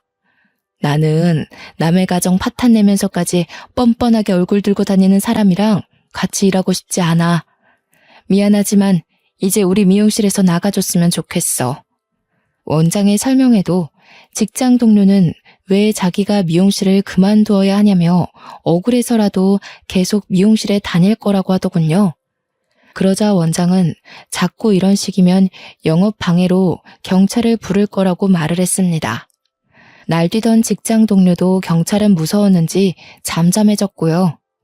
결국 직장 동료는 그날 이후 미용실에서 얼굴도 볼 수 없게 되었죠. 직장 동료가 사라진 미용실은 전과는 비교할 수 없을 만큼 화목했어요. 또한 열심히 일하며 직장 동료가 망쳐놓은 평판을 올리기 위해 노력했는데요. 원래부터 단골 손님들 사이에서 실력이 있기로 유명했기 때문에 평판을 회복하는 건 그리 어려운 일이 아니었네요. 그렇게 계절이 변하는지도 모를 만큼 바쁜 나날을 보내던 중 시큰하기만 했던 손목의 통증은 팔 자체를 들 수 없을 만큼 심해졌어요. 병원에 가자는 의사는 인대에 너무 무리가 가서 그런 거라고 했습니다. 휴식을 취하지 않는다면 나중에는 아예 손목 자체를 못 쓸 수도 있다고 말을 했고요. 사정을 알게 된 원장은 한 달 정도 무급 휴가를 주었어요. 하지만 저는 한 달 휴가가 아닌 긴 휴식이 필요했죠. 지금까지는 안대가 씌워진 경주마처럼 열심히 달리기만 했거든요. 그래서 미용실을 그만두기로 결심을 하게 되었는데요. 미용실 식구들이 몇 번이나 붙잡는 탓에 쉽게 발걸음이 떨어지지가 않았네요. 몇 년간 가족들보다 더 오래 붙어 있으면서 산전수전을 다 겪은 미용실 식구들을 두고 혼자 떠나자니 마음이 편치 않았거든요. 처음에는 출근을 해야 하는 오전에 침대에 누워있는 것 자체가 어색했습니다. 어떨 때는 아직 꺼놓지 않은 알람벨 소리를 듣고 벌떡 일어나 세수를 하고 출근 준비를 한 적도 있었고요. 쉬기 위해 한 퇴사가 오히려 독이 되어 마음속에 불안을 키운 것이었어요. 그래서 마음을 고쳐먹기로 결심했죠.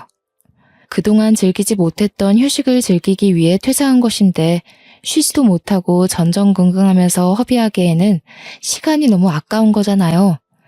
그래서 억지로라도 가벼운 옷을 입고 동네 산책로를 돌기도 하고 점심을 먹을 오후에 일어나기도 하면서 여유로운 생활을 하기 위해 노력했습니다.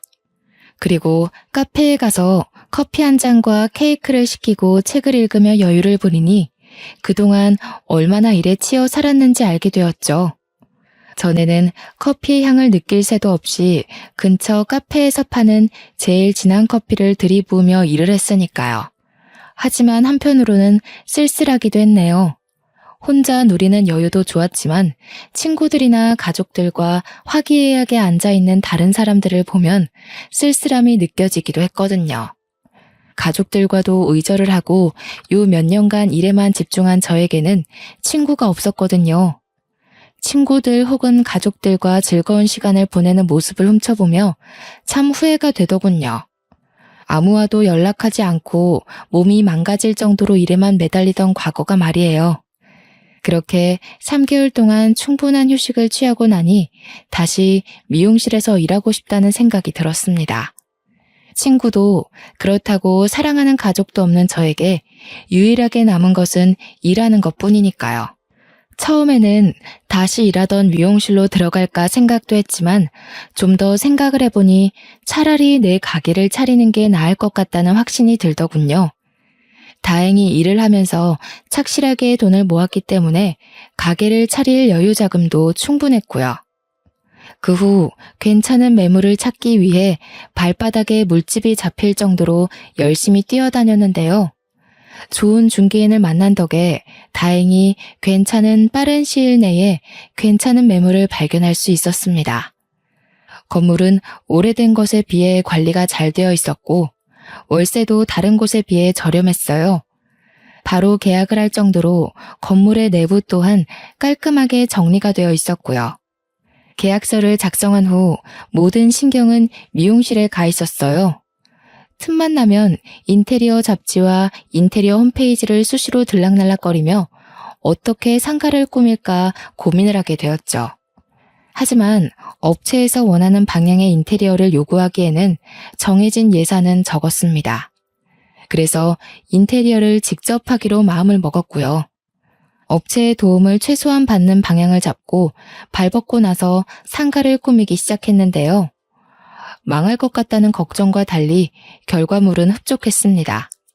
10평 남짓 작은 미용실이었지만 화이트 컬러로 몰딩 작업을 한 탓에 미용실 자체는 평수보다 넓어 보이는 효과를 주었죠. 또한 나무 소재의 가구를 쓴 탓에 가게는 다른 미용실에는 없는 따뜻한 느낌이 물씬하게 드러났고요. 개업한 첫날은 생각보다 더 떨리더군요. 미용실의 문을 열고 손님을 기다리는데 맞잡은 두 손이 미끄러질 만큼 손바닥에서는 땀이 났어요. 아마 첫 예약이 잡혀서 더 그랬던 것 같습니다. 미용실에서는 눈 감고도 할 수 있을 정도로 쉬웠던 예약이었지만 막상 내 가게에서 잡는 예약이라서 그런지 처음 미용을 했을 때만큼 심장이 떨려왔어요. 하지만 그만큼 두근거리는 마음 또한 가득 찼네요. 하지만 예약 손님이 미용실 안으로 들어오자마자 저는 얼어붙을 수밖에 없었습니다.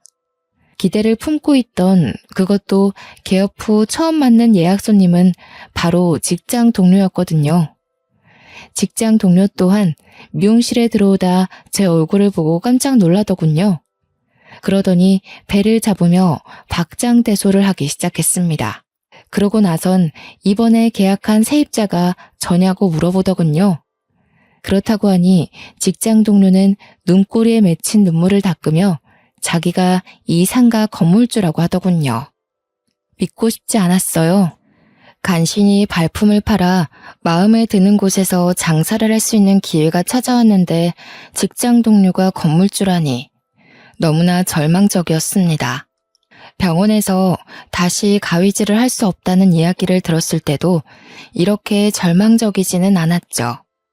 뭐야, 이번에 들어오는 세입자가 정연 씨인 줄 알았으면 월세나 왕창 받을 걸 그랬다. 이번에 처음 받는 세입자여서 내가 월세도 깎아주고 선심도 썼었는데 아까워 죽겠지 뭐야? 그래도 어쩌겠어. 마음씨 착한 내가 봐줘야지. 부동산 중개인 말로는 여기저기 매물 찾아다니느라 고생 꽤나 했다고 하던데 여기서 나가면 또 그 개고생을 다시 해야 되는 거잖아.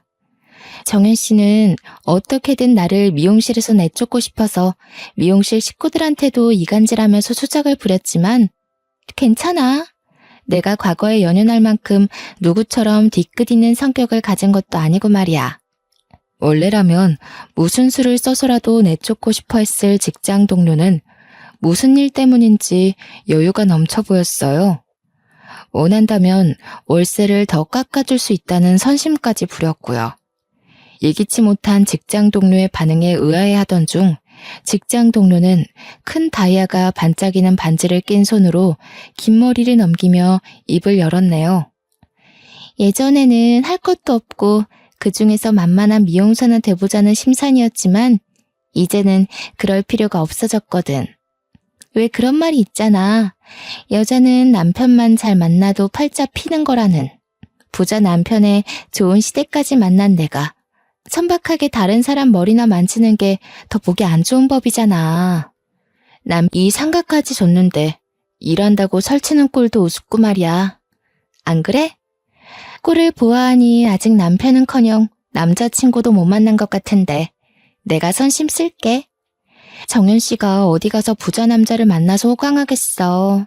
그냥 평생 남의 뒤통수 보면서 가위질이나 하면서 살겠지.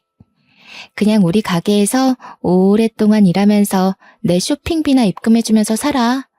만약에 나이 40 먹고도 우리 상가에서 미용실 하면서 살면 내가 그때는 우리 집 주방 가위를 선물로 줄게. 미용하는데 가위가 다 거기서 거기잖아? 그럴 일은 없을 거예요.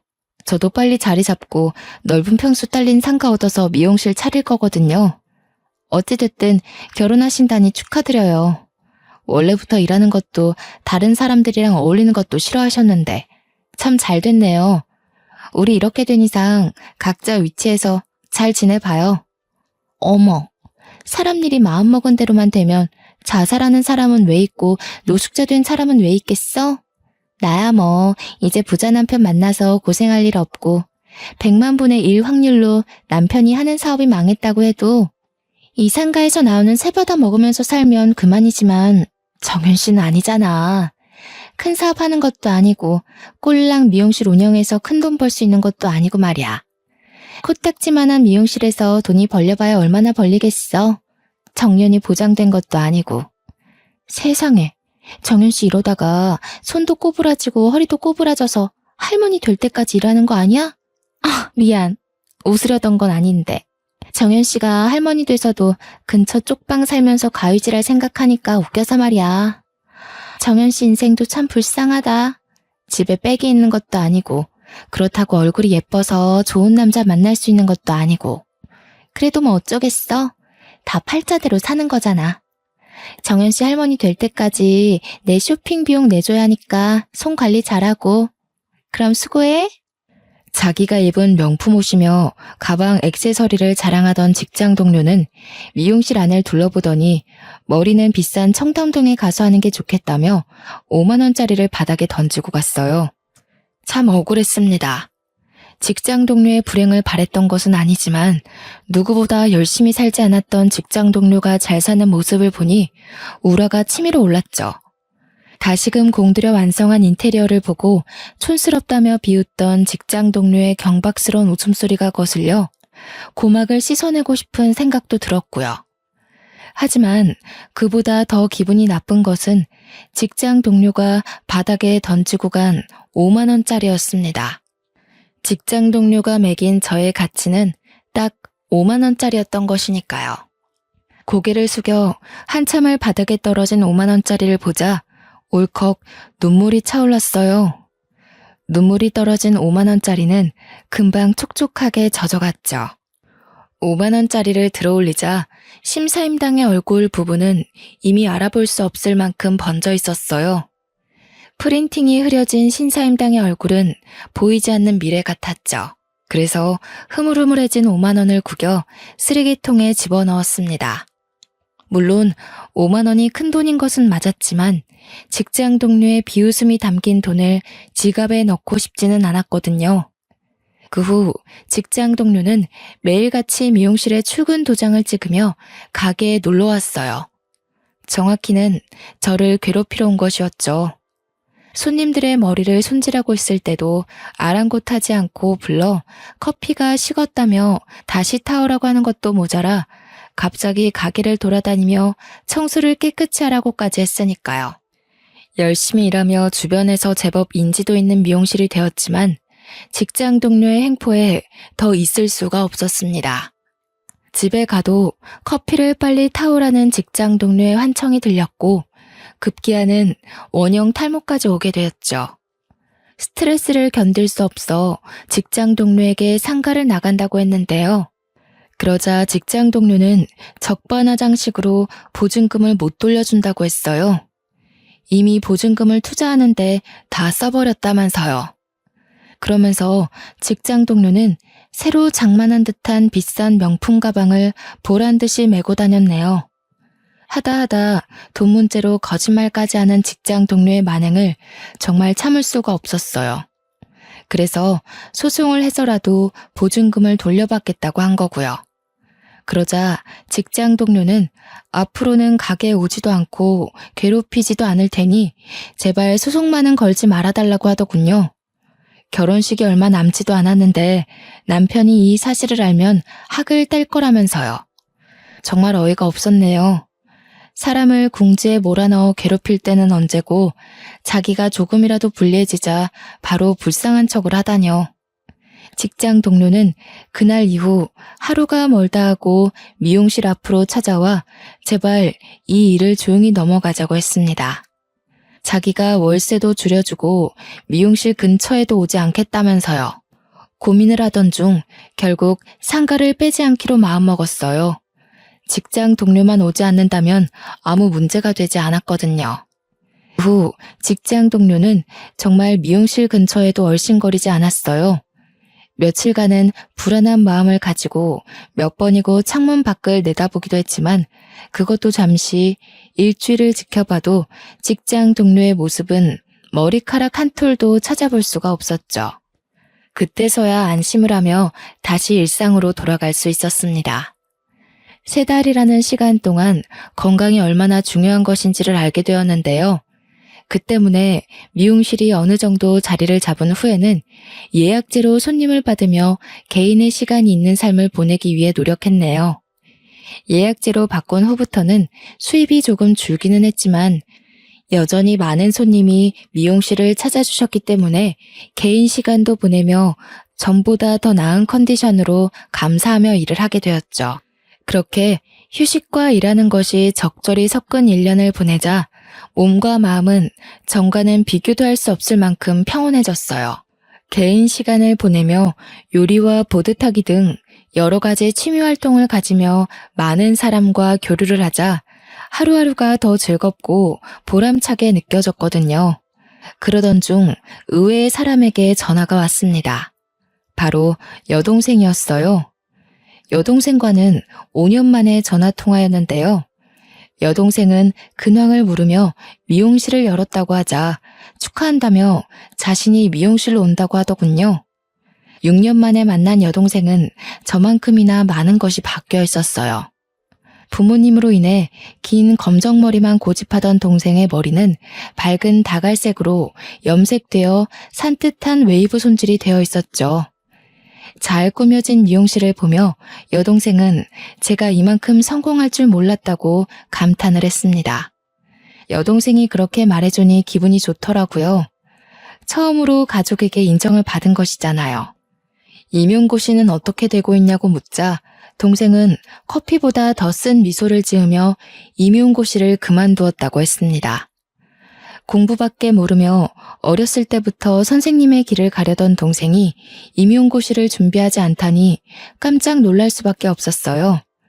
동생은 티스푼으로 김이 나는 커피를 저으며 선생님에 대한 기대감이 너무 큰 탓이었는지 아니면 소심한 자신의 성격 때문이었는지 실습을 통해 자신이 얼마나 선생님이란 직업을 맞지 않는 사람인지 알게 되었다고 말을 했네요. 그렇게 말하는 동생의 모습은 어딘지 모르게 텅 비어있는 듯 했어요. 그럴 만도 했습니다. 동생은 10몇 년이라는 긴 시간 동안 선생님이란 직업을 향해 달려갔으니까요. 오랜 시간 쌓아온 꿈이 없어진 현실에서 사는 동생이 어떤 슬픔을 느끼고 있을지 상상도 할 수 없었습니다. 동생은 너무 불쌍하게 보지 말라며 좋은 사람을 만나 꼭 결혼한다고 하더군요. 듣던 중 반가운 소리에 저는 안도의 한숨을 내쉬었고요. 핸드백에서 청첩장을 꺼내 넘겨주며 동생은 이제 그만 본가에 들어오는 것이 어떠냐고 했습니다. 부모님도 지난날 자신의 실수를 후회하고 있다면서요. 집에서 부모님이 기다린다는 소리를 듣자 온몸에 찡한 진동이 느껴지는 듯 했네요. 부모님께서 그렇게 저를 기다리시는 줄 몰랐으니까요. 동생과 함께 찾아뵌 부모님은 예전의 모습이 희미해진 정도로 많이 노쇠한 모습이셨습니다. 부모님은 그동안 자신들이 어리석어 귀한 딸을 냉대했다며 사과를 하셨는데요. 그 말을 들으니 알 수 있었습니다. 저는 지금까지 부모님을 미워한 것이 아니라 부모님을 너무 사랑해 인정받고 싶어 했다는 걸요. 그렇게 우리 가족은 그동안 같이 하지 못한 시간을 붙잡기 위해 참 많이도 함께하게 되었네요. 부모님과 이렇게 오랜 시간 대화를 나누며 같이 있는 것이 처음이라 어색했지만 그래도 기분은 좋았어요.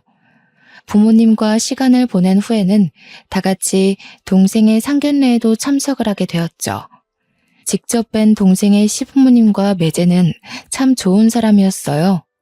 가진 것이 많을수록 사람이 오만해지기 망정인데 사업으로 많은 것을 가지신 동생의 시부모님과 매제에게는 오만함 같은 것은 눈 씻고 찾아봐도 보이지 않았죠. 오히려 귀한 딸을 시집 보내주어 감사하다며 겸손한 모습을 보일 정도셨습니다. 어른들은 예의 바르고 참하게 생긴 여동생을 마음에 들어 하셨어요. 매제 또한 동생을 응시하는 눈빛을 통해 얼마나 동생을 사랑하는지 알게 되었고요. 행복해하는 여동생을 보며 저는 그저 여동생이 행복하게만 살면 좋겠다는 생각을 하게 되었습니다. 상견례를 마치고 나오는데 부모님께서는 결혼할 때가 되지 않았냐며 저에게도 선볼 것을 권유하셨는데요. 결혼은커녕 연애도 생각해보지 않은 턱에 당황스러웠죠. 하지만 양쪽 집에서 사랑받는 동생의 모습을 보니 좋은 사람이 생긴다면 결혼을 하는 것도 나쁘지 않겠다는 생각이 들게 되었습니다. 그 후 부모님의 소개로 선을 보게 되었죠. 선자리에 나온 남자는 회계사로 미적 감각이라고는 하나도 없는 자신과는 다르게 남의 머리를 예쁘게 다듬어주는 미용사가 대단하다며 저를 칭찬해 주었어요. 꾸미지 않는 제 모습을 인정해주는 그 남자에게 참 마음이 가더군요. 그래서 몇 번 더 만난 후 정식으로 연애를 시작하게 되었죠. 제대로 된 연애는 처음이었기에 모든 게 설레고 신기했습니다.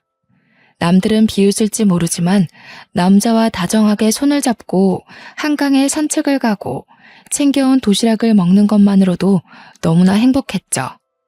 남자는 제가 입 주변에 음식을 묻히고 먹을 때면 챙겨온 물티슈로 립스틱이 지워지지 않도록 조심스레 입가를 닦아주는 다정하고 꼼꼼한 사람이었어요. 그런 남자가 있었기에 더 열심히 일을 할 수 있었죠. 남자와 밤에 있을 데이트를 생각하며 열심히 일을 하고 있을 때였어요. 직장 동료는 아무런 예고도 없이 쳐들어오며 미용실을 쭉 둘러보았어요. 영업시간이 끝났으니 그만 나가달라고 하자 직장 동료는 건물주에게 어디서 명령이냐며 갑질을 하기 시작했죠. 그러더니 갑자기 다음 달 안으로 가게를 정리하라고 하더군요. 아직 계약 기간이 5개월이나 남아있는데 가게를 정리하라니 그저 당황스러울 뿐이었습니다. 아무런 언지도 없다가 갑자기 다음 달까지 가게를 빼라뇨. 다음 달 예약까지 꽉 차 있는 상태인데 그럼 예약한 손님들은 어쩌라고요. 다음 달까지는 무리예요. 3개월 정도 시간을 주시면 그동안 가게도 알아보고 손님들도 정리할 테니까 그때까지만 기다려주세요. 아직도 내가 정현 씨 밑에서 허드렛 일이나 하던 스텝으로 보여? 어디서 명령이야. 건물주가 나가라면 군말 없이 나가는 거지. 가만 보면 정현 씨는 어린 사람이 어떻게 이렇게 경우도 없고 상도덕도 모르는 걸까? 사람들이 다 오냐오냐 해줘서 머리에 개념이라는 상식이 없는 건가? 그럼 5살 언니인 내가 톡톡히 알려줄 테니까 잘 박아 넣어. 정현 씨, 돈 없어서 남의 건물에서 장사를 하는 사람은 말이야. 절대적으로 건물주 말을 따라야 돼. 그게 세상의 이치자 진리거든. 지금까지는 돈도 없고 팔자도 없는 정현 씨가 안쓰러워서 봐준 거지만 이제는 안 되겠어. 친구가 그러더라고. 잘 맞지도 않은 사람 동정심 때문에 끼고 돌면 들어올 사람도 안 들어오고 건물도 재수 없어진다고. 곰곰이 생각해보니까 친구 말이 맞지 뭐야? 정현 씨가 이 건물에 들어온 1년 사이 다른 가게들은 줄줄이 폐업하면서 장사가 하나도 안 됐거든. 내가 아무리 정이 넘치는 사람이라지만 도움도 안 되고 내 돈이나 까먹는 사람을 옆에 둘 필요가 없잖아. 안 그래? 다른 가게들이 장사가 안 되는 게 왜 저 때문인지 전혀 이해가 가질 않는데요. 앞에 있던 백반집은 계속해서 상한 식재료로 만든 음식 손님들한테 내놓다가 걸려서 망한 거잖아요. 옆에 있던 카페는 사정이 말도 안 되는 가격으로 커피를 팔아서 얼마 가지도 않아서 문을 닫은 거고요. 상가에 들어오는 가게들이 줄줄이 망하는 걸 탓하고 싶으시면 아무 생각 없이 장사한다고 턱하니 상가 계약한 사장들을 탓해야죠. 없이 장사하겠다는 사람들 상가 계약하게 해준 건 원영 씨지 제가 아니잖아요. 고작 2천만 원 들고 와서 장사한다고 설친 거지가 어디다 대고 큰 소리야? 그렇게 당당하고 떳떳해서 너는 내 건물에서 꼴랑 70만 원 내고 장사하냐? 이렇게 똑똑하고 싹싹한 양반이 그럼 왜 지금까지 건물 하나 못 사고 멍청한 스텝 밑에서 월세 내면서 일하고 있을까? 나는 그게 더 궁금한데? 정연 씨, 그 사람이 똑똑하고 안 똑똑하고는 중요하지 않아. 돈이 많은지 적은지가 중요하지. 이렇게 뻣뻣하고 키만 큰 여자를 누가 데리고 가고 싶어 할까? 남자들은 나처럼 아담하고 백침 있는 여자를 좋아하는데 말이야. 정연 씨는 이미 남자 만나기는 글러먹은 것 같은데? 직장 동료는 자신 같은 스타일이 인기가 많다며 구독사하지만 않으면 다행이라고 비꼬았습니다. 그 말을 들으니 내려져 있던 손에는 있는 힘껏 주먹이 쥐어졌죠. 홧김에 만나는 사람이 있다고 하자 직장 동료는 비웃음으로 입꼬리를 한껏 올린 후 눈동자를 아래 위로 굴리기 시작했어요. 정연 씨, 혹시나 걱정돼서 하는 말인데 인터넷으로 만나서 채팅이나 하고 전화나 하면서 연애한다고 큰 소리 치는 건 아니지? 나는 진짜 정연 씨가 걱정돼서 그래. 왜 사람이 너무 일만 해서 미치면 헛것도 보고 머리가 돌아서 이상해진다고 하잖아. 정연 씨도 그러지 않을까 해서. 매일 사람 정수리나 보면서 머리나 감기고 가위질이나 하는데 정신이 온전할 리가 있겠어? 그게 아니고 진짜로 남자를 만나서 연애를 한다고 해도 조심해야 돼. 어디 멀쩡한 놈이 정연 씨 만나려고 하겠어? 다 벼룩에 간 빼먹듯이 정연 씨 몇 푼 되지도 않는 돈 빼먹으려고 할걸? 그리고 내 눈에 안 띄게 조심해. 멀대같이 키만 크고 멋도 없는 정연 씨만 보다가 나 보면 반할지도 모르잖아. 직장 동료는 남자친구가 자기한테 반해서 따라다니지 않게 조심하라고 하더군요. 멀쩡한 애인을 바람둥이 취급하는 직장 동료의 만행은 정말 참을 수가 없었습니다. 그래서 당장 미용실을 빼고 나간다고 말을 했고요. 홧김에 미용실을 정리한다고는 했지만 걱정이 이만저만이 아니었어요. 하루에도 12번 부동산을 들락날락거려도 괜찮은 매물은 보이지 않았거든요. 부모님께 상의를 하자 부모님께서는 매제에게 고민을 털어놓으셨어요. 그러자 매제는 자기네 건물을 들어오라며 말을 했고요. 마침 신도시에 분양받은 상가 한 곳이 비었는데 잘 됐다면서요. 매제는 월세도 대폭 깎아주며 상가를 편하게 이용하라고 했습니다.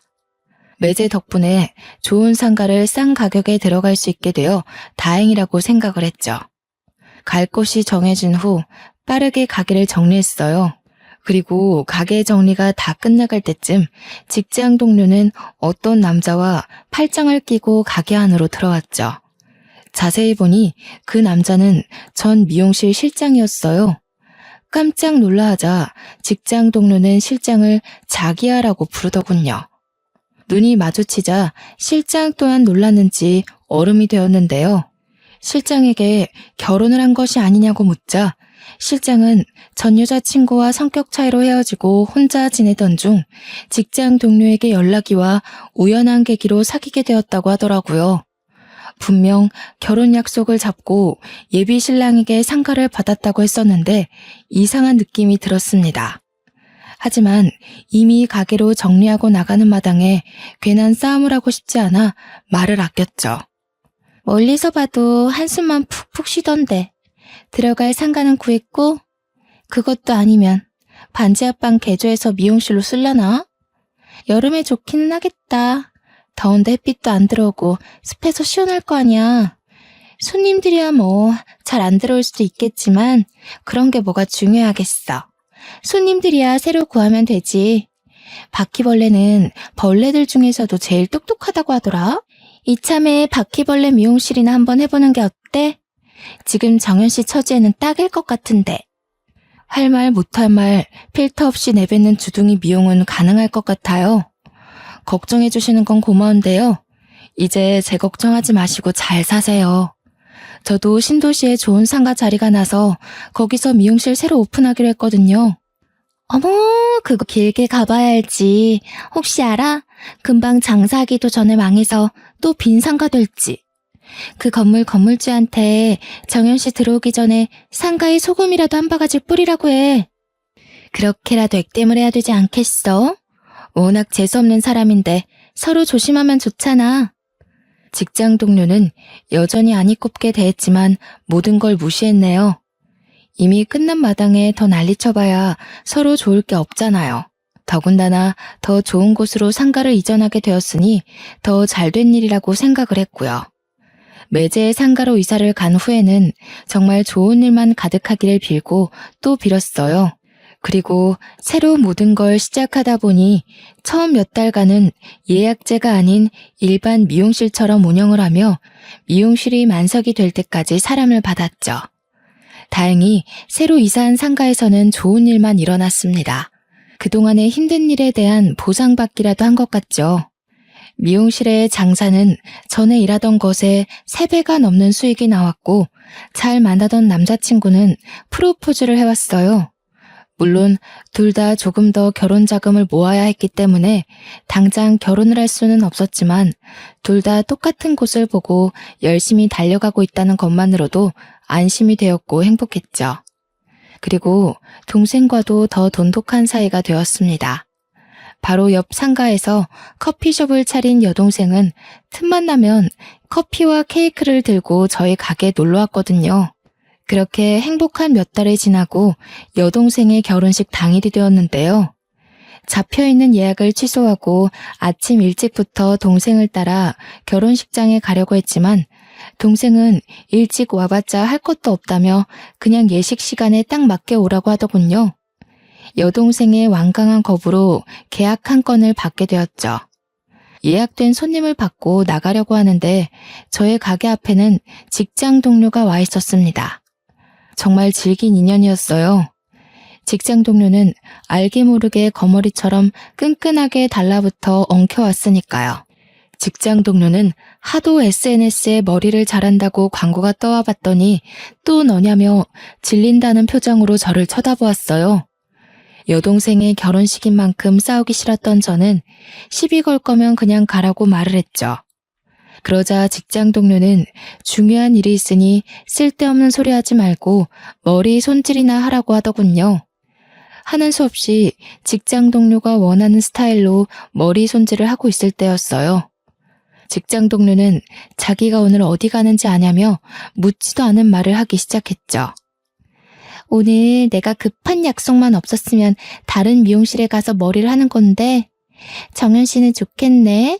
내가 약속을 잡을 덕분에 머리도 하고 돈도 벌게 됐잖아. 그놈의 결혼식이 뭐길래 이렇게 사람 피를 말리는지. 파혼만 안 했어도 그 자리는 오늘 내 자리인단 말이야. 나랑은 결혼 생각도 없으면서 홀랑 다른 여자랑 결혼할 생각을 하는 거 보면 남자들은 돈이 많으나 적으나 참 속이 없어. 그저 새롭게 예쁜 여자만 보면 좋다고 헤헤거리면서 조강지처도 버리고 다른 여자 만나러 가버리잖아. 정연 씨야 남자 만난 적이 없으니까 잘 모르려나? 저는 원영 씨가 누굴 만나던 어느 결혼식에 가던 상관없어요. 그냥 빨리 머리 손질 끝나고 가게 문 닫고 싶을 뿐이에요. 결혼식까지 못 간 거면 성격이 문제든 외모가 문제든 파혼한 이유가 있겠죠. 세상 남자들 모두가 새롭게 예쁜 여자만 좋아하지는 않잖아요. 정연 씨는 참 이런 거 보면 남자 안 만나본 티를 낸다니까. 이렇게 남자 마음을 몰라서야. 정연 씨는 나중에 절에서 만나게 되겠다. 결혼도 못하고 늙어서 손가락도 못 움직이게 되면 절에 들어가서 비군이나 할 거 아니야. 어쨌든 파혼한 남자가 다른 여자랑 히덕거리면서 결혼식을 올리는 걸 그냥 두고 보라고? 절대 못 그러지. 나도 못 가지는 걸 누구 좋으라고 그냥 내비둬? 똥이라도 뿌려서 아무도 못 가져가게 만들어야지. 나는 꼴랑 상가 한 개 받고 쇼핑도 마음대로 못하면서 절절 매고 사는데 다른 여자는 사모님 소리 들으면서 평생 카드나 긁는 재미로 사는 걸 보라고? 절대 못 그러지. 직장 동료의 말에 온몸에 소름이 돋았어요. 못되고 자기밖에 모르는 걸 알고 있긴 했지만 죄 없는 사람의 인생까지 망치면서 사리사욕을 채우는 사람인 줄은 몰랐거든요. 그러면서 직장 동료는 이번에 결혼할 여자를 내연녀로 몰아 이 결혼을 부셔버리겠다고 했습니다. 그 말을 듣는데 정말 여건만 된다면 그 여자 파혼한 남자에게 이 모든 사실을 알려주고 싶을 정도였어요. 그렇게 직장 동료의 말을 흘려들으며 무심코 쇼핑백을 보았을 때였어요. 거기에는 잘 보이지 않았지만 동생의 사진이 붙어 있었죠. 환하게 웃고 있는 동생 사진 옆에는 빨간색으로 천하의 제일 가는 내연녀라고 적혀 있기도 했고요. 뭐야, 정현 씨, 머리 똑바로 안 해? 비싼 돈까지 주면서 1시간이나 걸려서 여기까지 왔는데 내가 정현 씨한테 이런 거지 같은 대우 받으면서 머리 손질을 받아야 돼? 어디에 한눈이 팔려서 머리 하나 제대로 못하는 거야. 돈 받기 싫어? 굼뜨게 그러고 있지 말고 빨리 머리나 잘 다듬어. 흐트러지기라도 하면 알아서 해. 그대로 가게 리뷰에 테러해 줄 테니까. 그나저나 그 여자 인생을 어떻게 조져야 유통기한 지난 음식처럼 아무도 안 데려가려나? 두고 봐. 무슨 수를 써서라도 전국 방방 곳곳으로 얼굴도 못 들고 다니게 만들어줄 테니까. 아마 얼굴 들고 다니려면 전신 성형이라도 해야 할걸? 직장 동료의 말도 안 되는 행동에 저도 모르는 사이 어금니를 꽉 깨물게 되었어요. 아무 죄도 없는 동생을 희대의 내연녀로 만들다니. 절대로 있을 수 없는 일이었죠. 이성을 유지하려고 했지만 직장 동료는 계속해서 동생을 어떻게 만들지 떠들어댔고 결국 화를 참을 수 없던 저는 가위 대신 바리깡을 들고 직장 동료의 뒷머리를 밀어버렸네요. 직장 동료는 어깨 밑으로 후드득 떨어지는 자신의 머리카락을 보며 고함에 가까운 비명을 지르며 그 자리에서 펄쩍 뛰기 시작했습니다. 그래서 저 또한 소리쳤죠. 니까짓 게 뭔데 우리 동생 결혼식을 망치냐라고 하면서요. 그랬더니 직장 동료는 자기 의사에 상관없이 머리를 망친 죄로 고소를 하겠다고 하더군요. 저 또한 가만히 있을 수 없었습니다. 결혼식 앞둔 손님 머리 가위로 댕강 잘라버린 게 누군데 이제 와서 고소한다는 말 같지도 않은 소리를 해댈까? 나도 잘 어울릴 것 같아서 일부러 바리깡으로 뒷머리에 고속도로 길 내준 건데 왜? 직접 당하니까 기분이 더러워? 너같이 할 줄 아는 거라고는 아무것도 없으면서 그저 남 잘 되는 꼴은 배 아파서 못 보는 사람한테는 바리깡도 아까워. 네가 뭐가 그렇게 잘나서 내 동생 결혼식을 망치는데? 어떤 거지 같은 여자가 내 남자친구 꼬드겨서 데리고 가나 했더니 네 동생이었어? 이래서 피는 못 속인다고 하나 봐. 재수없는 것까지 똑같잖아. 동생년이 남의 남자 뺏어갔으면 바닥에 엎어져서 싹싹 빌어도 모자랄 판에 뭐? 바리깡도 아까워? 내가 너희 남매 가만둘 것 같아? 아주 싹 다 묶어서 희대 쌍년으로 만들어줄 테니까 딱 기다려. 나랑 우리 동생이 쓰레기면 너는 분리수거도 안 되는 오염물질이게? 남의 남자 뺏고 싶어서 안 달래면서 대도 안 되는 여우짓 하는 건 그쪽 전매 특허 아니었나? 머리가 나쁘면 눈치라도 있어야지. 그저 욕심만 많아가지고. 누구는 뭐 사람 하나 등신 만들 줄 몰라서 가만히 있었던 것 같아? 누가 먼저 한국에서 얼굴 들고 못 다닐지 어디 지금 한번 보자고. 씩씩거리던 직장 동료는 급기야 카트 위에 있던 가위를 들고 달려들기 시작했습니다. 다행히 달려드는 직장 동료를 밀쳐 크게 다치지는 않았지만 아침부터 공들여 손질한 긴 머리는 싸움을 증명하기라도 하듯 덜렁 잘려나가 있었어요. 그것도 한쪽만 말이에요. 웨이브진 머리는 어깨를 타고 흘러 바닥에 떨어졌죠. 잘린 머리카락을 본 후 당장 핸드폰을 들어 매제에게 전화를 걸었죠. 다행히 매제는 바로 전화를 받더군요. 어떻게 살았기에 예의도 모르는 몰상식한 여자랑 결혼하려던 사실을 숨기고 귀한 우리 동생이랑 결혼하려고 할 수 있냐며 소리치자 바닥에 주저앉은 직장 동료의 안색은 삽시간으로 퍼렇게 질렸습니다. 제가 매제에게 전화를 걸 줄은 꿈에도 몰랐던 거죠. 그러자 매제는 정말 죄송하다며 일단 직장 동료를 바꿔달라고 했습니다. 전화기를 받아든 직장 동료는 매제에게 무슨 말을 들었는지 풀이 죽은 채로 눈물만 흘렸고요. 저는 반쯤 잘린 머리 그대로 결혼식장에서 찾아갔어요. 길가에 거지보다 더한 제 몰골을 본 매제는 전 연인을 깔끔하게 정리하지 못한 자신의 잘못이라며 자책을 했죠. 그러면서 그동안 직장 동료 사이에서 있었던 일을 말해주었습니다. 미용실에서 쫓겨난 직장 동료는 매제 회사의 사무직으로 취업해 일을 했는데요. 직장 동료의 적극적인 어필로 인해 인연이 되어 사귀게 되었다고 하더라고요. 매제 또한 적지 않은 나이였기에 만난 지 6개월 만에 결혼 생각을 해 자기가 가지고 있던 건물을 직장 동료에게 넘겨준 것이었죠. 하지만 직장 동료는 결혼을 약속하자마자 돌변을 해 감당하기 힘든 사치를 부리며 매제에게도 엄청난 집착을 했다고 말했습니다. 회사의 여직원이 매제와 이야기를 하는 모습만 봐도 발작을 하며 여직원의 머리채를 잡을 지경이었죠. 결국 직장 동료의 집착과 끊임없는 사치에 지친 매제는 먼저 이별을 통보했다고 하네요. 그래도 만났던 정을 생각해 가진 것이라고는 아무것도 없는 직장 동료에게 자신이 가진 건물을 남겨준 것이고요. 모든 것을 털어놓은 매제는 앞으로 자신이 잘 처신해 여동생과 저에게 피해가 가는 일 없도록 할 테니 제발 한 번만 믿어달라고 하더군요. 어떻게 장담할 거냐고 하자 매제는 약속할 수 있다며 호언장담을 했죠. 매제의 말처럼 결혼식이 끝난 후 직장 동료의 모습은 실오라기 하나 찾아볼 수가 없었어요. 건너들은 이야기로는 몇 번이고 매제에게 매달리다 연인 사이인 실장에게 들켜 두 남자 모두에게 버림을 받았다고 하더군요. 하지만 그렇다고 할지라도 남자의 환장한 직장 동료는 금방 다른 남자를 찾아 떠날 게 불보듯 뻔한 일이죠. 현재 여동생은 결혼식을 올리고 매제와 함께 행복한 신혼생활을 즐기고 있는 중이에요. 저 또한 한 달 후 결혼식을 올릴 예정이고요. 언젠가 자신의 행복만을 중요시하고 다른 사람들을 배려하지 않는 사람들이 꼭 벌을 받았으면 좋겠습니다. 사람은 모두 자신이 행복할 권리를 가지고 있는데 타인이 자신의 행복을 빼앗을 권리는 없는 거잖아요. 사연을 들으시는 여러분 또한 언제나 자신의 행복을 꼭 지키시길 바랄게요.